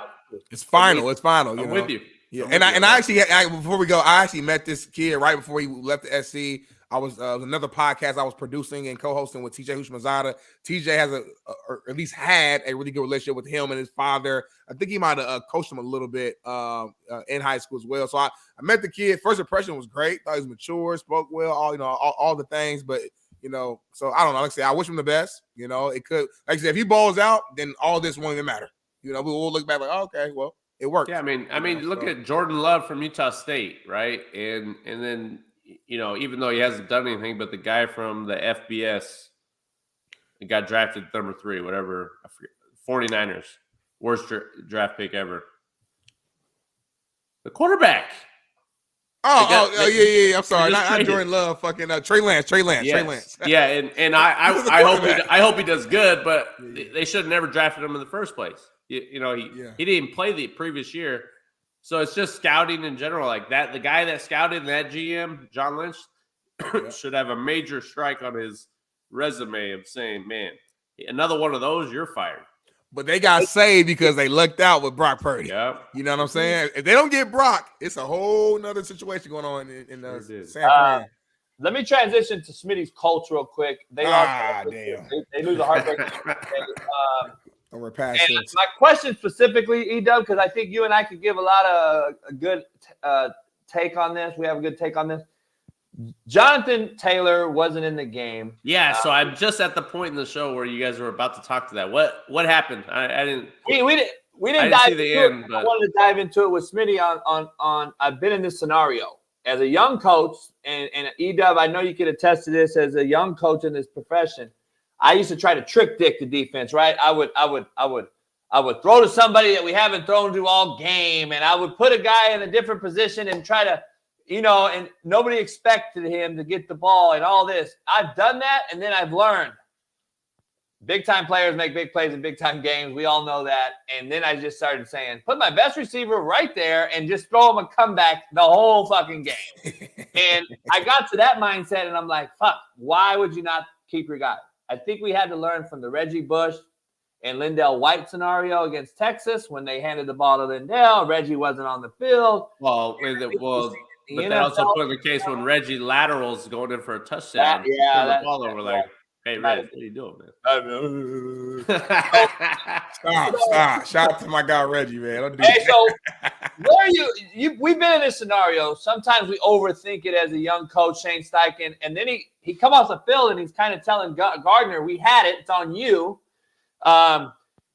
I don't mind that. Gardner's put them in a position that I don't believe AR5 would have them in. That's a whole other argument. But where are you at with keeping your best players? I still don't think Jonathan Taylor, that play would have been ran to him anyway. I still don't think that fits that. I think you're more. I would, if you run a tricky dickum, I would rather have Jonathan Taylor in the backfield and run speed option with Gardner Minshew that nobody would have expected. But why are we? We're so. The running back has to catch the ball. Still wasn't an uncatchable ball. Number one, let's be clear here. And then B, I just think you have to have Jonathan Taylor on the field. He ran for 190 yards or whatever. It just out-tricked himself as a head coach. And I think it happens to us, and I think he'll learn from it. I like what he's doing there. I think he'll learn from it. But where are you at? Can you give some insight on how we out-trick people sometimes that cost our own selves? Well, I think just to on the flip side for Shane and the preparation, that personnel was probably in all week for that specific play. You don't call that on fourth down, not knowing and repping it with the exact people you want in the game. So right. I wouldn't put too much in that. If they were running the ball and the roles where he wasn't in the game, then yes, I would say let's not beat ourselves and overthink things. I'm obviously a proponent of, at the end of the day, our best players got to play great in big games or else you're going to lose. It doesn't matter all the role players. Like if you're the guy on the team and you don't play great, you're probably going to lose. So I don't think it's more than what it was. I just think it was bad execution, unfortunately, on the most pivotal play of the season.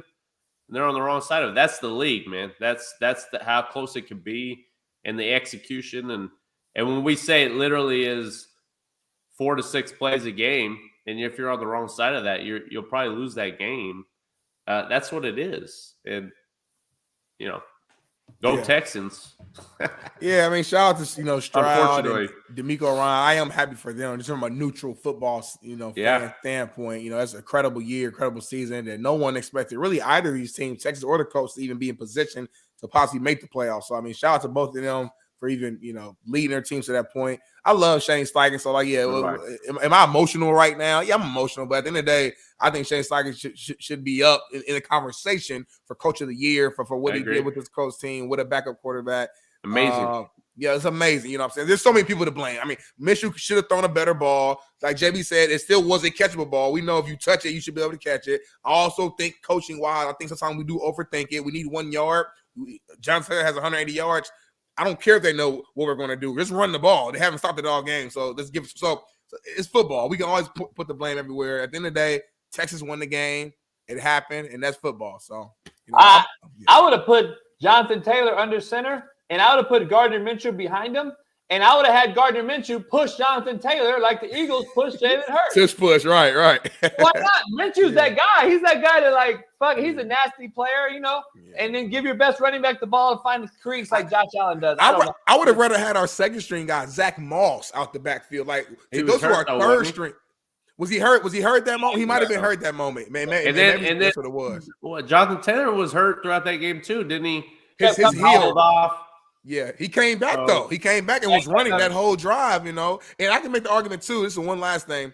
The third down run that Jonathan Taylor had, if you guys watched that play, I felt like he could have really kind of sacrificed a little bit and lowered his shoulder and got the first down, but instead he ran straight out of bounds. It could be because his heel was hurt and he was, whatever. But You know, you can't do that. Can't do that in the game on the season online. Exactly. We saw Josh Allen last night. We saw Josh Yeah. Allen last night. He said, "No, I'm getting the first down." Hell yeah. So I'm like, "Come on now, you got to do that." So Hey, real quick, E-Dub, transitioning, our guy here for the Rams, Puka got the rookie record, 63-year record. That's crazy. We saw, you know, obviously Snead made a hell of a find here. They've done a great job getting this. All guy their draft picks last year. They had a couple defensive rookies that are up for Corner, Rookie of the Year. Weatherspoon, is it? One of them? The outside linebacker and the D tackle both have 6, 7 sacks, and the other has 8 or 9. So 63-year record is a special feat for anybody, especially a rookie right out the game that nobody even knew really about. My boy Sataki, Kalani Sataki, I talk to him all the time. He's a good friend of mine. He coached the kid, and he was like, I knew the kid was this guy. Oh yeah, people forget he started out at Washington, was stud receiver. Yeah, and then transferred to BYU. Shout out to him though. I just amazing, because honestly, everyone doesn't realize how hard that's one of the hardest positions to transfer, you know, to the NFL.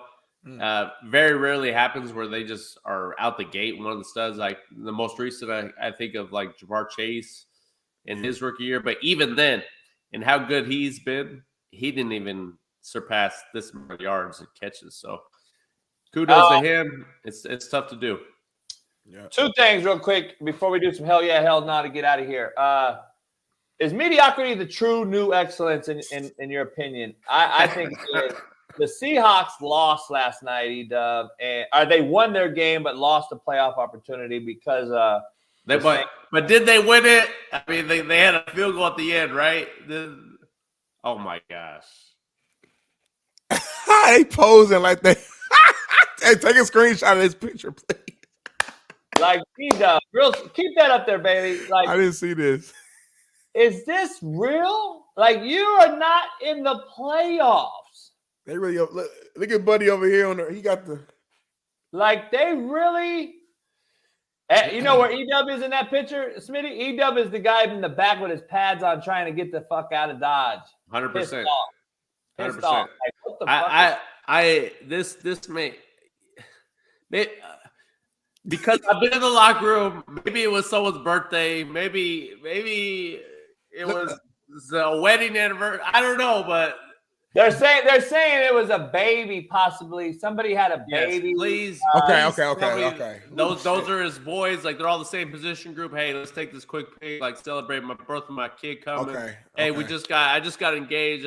You know, blah blah blah. But if that was like celebrating a winning season, I want all those guys off my team. I always say context matters. That's what I say. I'm praying to God. I'm glad we heard the Julian Love baby. That better be it. Yeah. Even if they're lying, stay with that lie. Yeah. Because anything else sounds crazy. I mean, that Jonathan Taylor and Shane Sykin and all the guys from that are football, connoisseurs didn't take a picture out of the book of the Seahawks when they didn't hand the ball to Marshawn Lynch. Why wouldn't they do that? And why haven't people learned to hand the ball to Marshawn Lynch and win another Super Bowl? Why are we trying to get pretty? But having said that, has Pete Carroll coached his last game, or is he staying around forever? Because he's like forever. That motherfucker's still chewing gum right now. He sure is. Throwing 7-on-7 in Friday practice. Running and everything. Like, he'll throw 20-yard circus routes. He better shape than JB, like 100%. Yeah, I gotta text some of the guys on that team and see, because you hear that guys like them and enjoy being around them. Is that still the case? Like I haven't heard one guy not say they love playing for him. So I know maybe that's the case. Like he's all right. Last thing before we do some hell yeah, hell no. Justin Fields, he made a speech yesterday. So whether it's here or not, I have no regrets. Shout out to you guys for. Basically, he said, "Shout out to Chicago, the city, the community. If I'm here or not, I don't." Basically, he kind of wrote his last message out there to Chicago. If you've been in the GM role, or you've been in that role to where we're drafting and assessing players' talents and such, do you draft a quarterback, or are you gonna in my opinion, this is my opinion, and I've never been in that room. I think you're taking a step back and you're robbing Peter to pay Paul here with another rookie on a team that's just not adequate enough to make it to a playoff yet. I just stay with Justin Fields and build around the team because I think you're going to go backwards. Caleb Williams, even Penix, I just think you're going to go backwards and you're going to start over again. Am I wrong? No, I mean it's two thought process behind it. The question is, do you believe that Justin Fields is a guy for the next 10 years? If that answer is a yes, you do it. If it's a no, you cut ties right now. And they know that answer. And if it is a no, unfortunately, the people that drafted him and coached him all need to be fired because you failed this kid. Now, will that happen? Probably not, meaning fired, but you have an opportunity with the 1 and 4th pick, I believe, to have the chance to have a Texan-esque turnover, meaning you get cornerstones at 2 positions. Now, if that's the case, you do it. You trade Fields, you get something for him, and you load up. I'm not drafting the same type of kid, though, that I just had. I'm going full circle. I'm drafting the same kid, same type of kid, like that's super athletic, big-time arm, runs around, can do plays like that, then I'm keeping Fields, right? And I'm getting the team better. They have that's kind of what it is out there anyway. Who's the guy that's not doing that? Penix? Drake May, I guess. May's athletic. He's a big old freak. Yeah, but not like Justin Fields. It's like, then real quick, the Bears got the 1st and I think the 9th pick is the latest. I think it's shifted a little bit right now, the draft order. So I think it's 1 and 9 right now. So yeah, I mean that the answer in the entire building from the owner down, and everyone has to be on board. If he's the guy, then you're committed to him for at least the next 5 years. If not, you have the chance to reload and start over, and it happens every year. And unfortunately, he's had moments. He just hasn't been consistent enough. Is it coaching? Is it team? Is it player scheme? A lot of that happens with these players' success, especially at that position. But you have to answer that question as an organization, and then you don't look back. And the thing is, real quick, man, I feel like the pressure's on the front office because if they don't go out there and draft Caleb Williams, and let's say hypothetically, next 2 years, whatever, this kid is exactly who all the scouts claim he's going to be. Yep, then everyone's fired. Everybody's fired. Yep. Where if they draft him and he's like average or whatever, buy yourself time. Because now you draft him next year, no matter what happened, you get a pass. Oh, he's a rookie. It's okay, cool. It's a great In the point. second year, you might still get a little bit of pass. So you still feel you're buying yourself like 3 years. Yeah. Where with Fields, it's like, nah. Like that's a great point, Smitty, because at the back of these guys' minds, these GMs and stuff, at the end of the day, they're thinking about their self and their family, right? Yep, they obviously want to do good because they want to keep their job, but they get in a situation. This exact situation is, how do I protect myself, right? Yep. How do I make sure, like, if I'm not right, trying to be the best of both worlds, which unfortunately, and then you get the real owners that, hey, no, that ain't going down. You F this up, you're out of here. So it's a great point. The safe choice is just drafting Caleb because everyone thinks that's what you should do. So that's the safe choice. It doesn't mean it's the right one, but it's the safe one. And you got remember this last thing for me. They already skipped out on Patrick Mahomes. Remember they drafted Mitch Trubisky, and everyone said they had a chance to get Mahomes. So now it's like they're saying this is the second coming of Patrick Mahomes allegedly. So if you pass him on him now, and you look back at the Bears franchise, who's almost never had just a great, amazing quarterback. I mean, they had a few good ones over the years, but not just a guy where you're like, man, like that was the guy. If you pass him on this guy and he ends up being like who they think he is, man. So but Smitty, every team can say that. Like, Miami missed out on Herbert and they took Tua. Are they better? But Tua is, but the thing is, Tua's good in the playoffs. So my point is, you missed out on Mahomes, got Trubisky. Yeah, but big difference. You missed out on Peyton Manning and got Ryan Leaf. I mean, that's big. I bet they got. I don't have to look back. I'm sure they got fired. Before hell yeah. I would say this: if they decide that Fields isn't the direction they want to go to, and they trade him, I'm not trading him unless I get a first or second round pick or a high starter or 2 starters. Yes, to bring to my team. So If that doesn't happen, then I'm keeping him and I'm rolling with him because it's just the trade-off isn't good enough. I mean, he's still a solid player that could develop and get better. I think his arm throwing and he's kind of got a funky, like, I don't know if he'll ever be a great passer per se, but that doesn't mean you can't win with him. Yeah, like I feel like you bring him Marvin Harrison Jr. if that's an option, or Brock. Is it Brock Bowers or whatever, and you get an extra tackle over there. I don't know. Yeah, I feel like Justin Fields could be the solid. options at one, like you could trade down and get another. You could potentially have 3 first-round picks this year to build around Fields and the team. Like that's you already got DJ Moore over there, who's a great weapon. Like you know what I'm saying? Like you put so much around Justin Fields, like you don't have to do that much. Yeah, so I don't know. Yeah, I think the division is up for grabs. I want to know. It's not crazy to me. It makes perfect sense to me because I know the landscape and understand the quarterback play in the league right now. But like, when is somebody going to say, "Screw drafting one of these QBs in college that I'm not confident in"? I just think they're freaks of a nature athletically, but then I got to reteach and I have to rebuild a whole team around this guy. When are we going to just say, you know what? I like that Browning kid over in Cincinnati. I'll throw him $10 million. I'll take him for a couple years and build a better roster around him. And because I don't know if you're going to get a CJ Stroud in next year's draft. I'm just going to be honest. So I don't think you're going to have that roster either. I don't think but there's quarterbacks out there. And I do believe Browning's a top 32 quarterback in the NFL. I do. So I think he'd be started somewhere. I think he can help somebody like a Washington, an Atlanta. I think he can be somewhere like that and do well. But let's move on to hell yeah, hell nah. And I know that's a topic we'll have to discuss next week. I'll say to your point to that. Jake Browning not giving any belief to veterans on that team to go win a Super Bowl. Fact. So, and I'm not saying a rookie would too, but it does give you some kind of juice.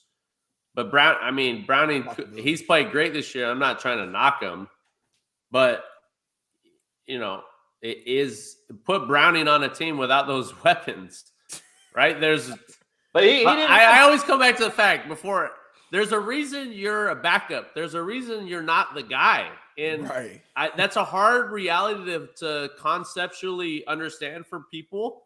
But listen, you're a backup for a reason. You got drafted late for a reason. To combat that, though, I miss you.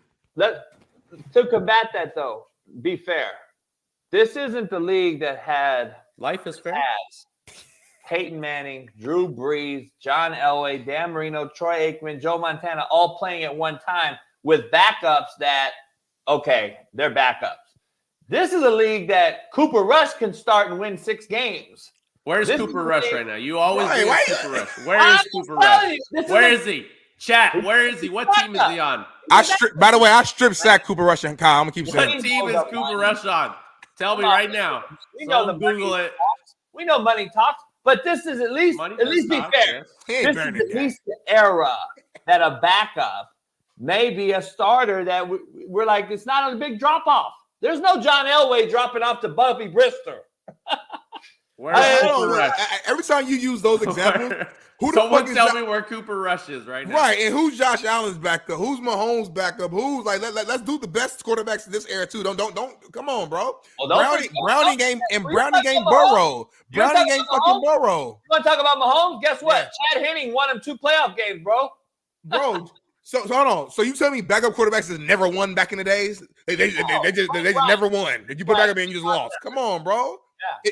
If anything, shout out the backups for getting a little better than they used to be. That don't mean that it's not a big drop off between them and the starters, bro. Come on, bro. The starters are getting worse. They're not getting better. Come on, man. The backups are still shitty. Hey, let's break some hell yeah, hell now. We'll have to. Me and Smitty have to debate this tomorrow. I love it. Miss you guys, man. It's been fun. You too, my guy. Brought to you by Rancho Bernardo High School. Make sure you go watch them every year and every game next year. All right. Hell yeah, hell no, Big Smitty, E-Dub. Jordan Love will be more loved in Green Bay than hell no. I don't know what you even said. Hell no. No. Pump your brakes, JB. What are you doing right now? I think a better hell now would be, will Jordan Love over the course of his career be more loved than Aaron Rodgers? He got to win Saturday. I mean, yeah, that's the question. Is he going to win a Super Bowl or not? Is he going to be one of the all-time best? Hey, Aaron's lost a lot of games to a certain team out west, Frisco 49ers. If this guy can go beat Dallas and then do something that Aaron failed to do late in his career in Green Bay, he's younger. He's got a lot of years left. I don't know. Hell no. All right. You both say no. All right. You know what I mean? Hey, but he put together a great year. Yeah, First shout year out to starter. J-Love. Shout out to And then J-Love. to JB's point, what does he always say? Sitting behind the quarterback, some attrition by learn from osmosis. Osmosis. Yeah. Hey, did I not say Jordan Love this year? I got receipts. Would be better for sitting behind Aaron Rodgers, just like Mahomes did behind Alex Smith. Just like I'm giving you kudos. Next, hell yeah, hell no. What's your team? hell yeah, hell no. The Dolphins will beat the Chiefs. Hell no. Hell yeah. Wow, hell yeah. Hell yeah. Chiefs Kingdom, sorry. Y'all one and done. I don't think either team's good, but they're good. I don't mean it like that, but what you mean, yeah. Hell yeah. You said hell yeah. I'm gonna rock with Tyreek Hill having to just go nuts. They played earlier this year, didn't they? And the Chiefs beat them, kind of dominated. And I ain't thinking about that matchup. The Tyreek Hill back in his own stumping ground. We talk about already played this year, Smitty. But the playoffs though was different though. It's a different environment. Cold weather for Tua though. No, I'm saying hell nah. They're not losing at home. Hell yeah, hell nah. The Eagles are a bigger disappointment than the Jaguars. Hell yeah. Even though the Jags missed the playoffs. I'm saying that because it's very intriguing. This is a Super Bowl team that just played the Super Bowl, and they have lost, 5 out of 6? I'm going to say not yet, because as bad as the Eagles have been, if they end up beating they couldn't make a run. They still have a chance. So you're right. Then it wouldn't be a disappointment. So as hell no, I gotta say hell no or hell. The Jaguars had a historical collapse. Like I think Peterson should be on the hot seat of you lost your team. How does that happen? 96% chance of making the playoffs 6 weeks ago or 5 weeks ago, and you do that. And last year, contrary to belief, they had a 3% chance and go and get in the playoff. But then you do that, and you're in the AFC South that was like very mid division. You know what I'm saying? Like it's cool. So, okay, coach is bringing the coach's hat on, so give another year. Okay, we'll got you. Right. We're not living in what have you done for me lately? We're talking about 2 years ago. He brought him back. Okay.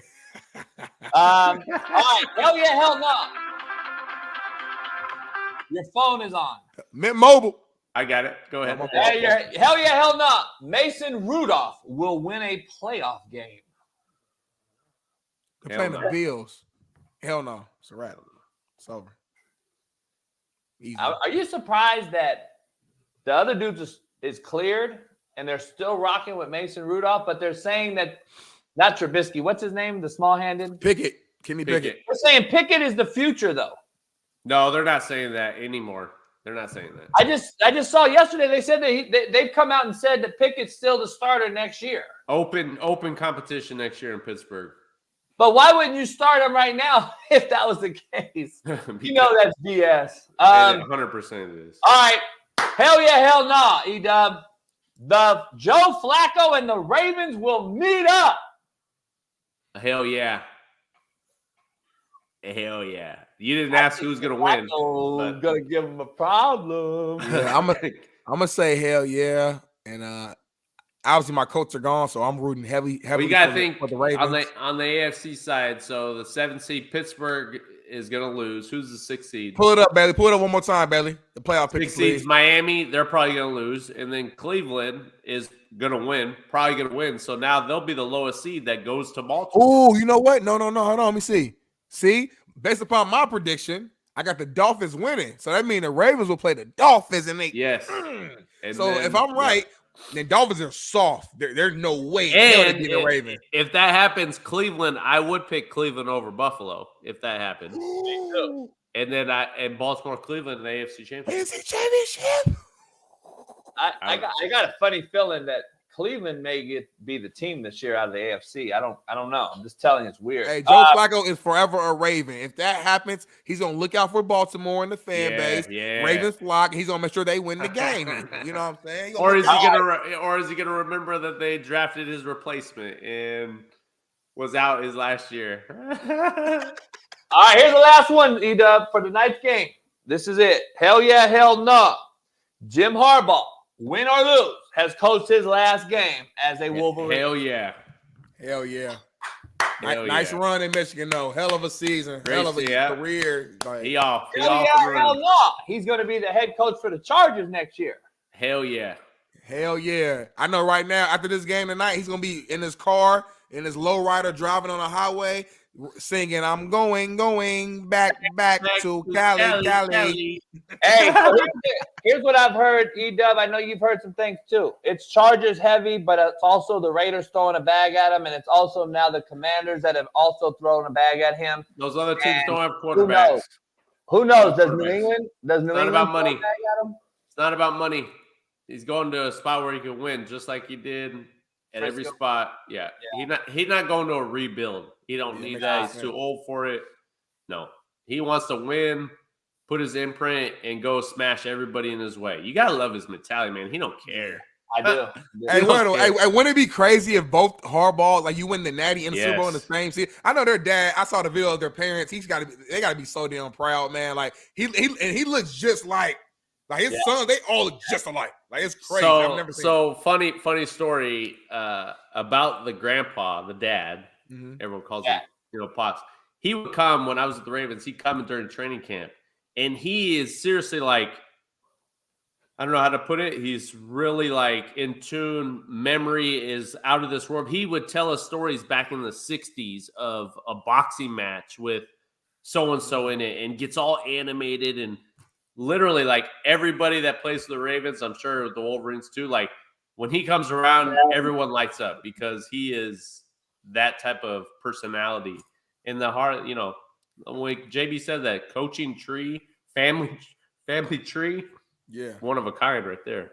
I love it, man. I love seeing those family dynamics. dynamics. Hey, by the way, FYI, if you haven't seen the viral video of the young man who attacked a Las Vegas female judge, if you got to see that viral video that he got sentenced and he jumped over the thing, do you realize that he is in front of the same judge today for sentencing on that? No way. Do they have him cuffed to the chair this time?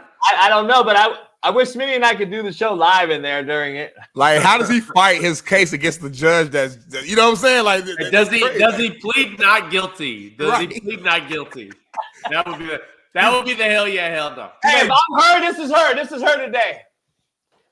She gonna get up there like, you are guilty, and fucking run out of that motherfucker. If I'm him, I'm saying my case is, hey, Your Honor, I know it looks bad. I was trying to protect you. I saw a big ass spider on that back wall, and I was trying to dive and protect you because I thought it was venomous.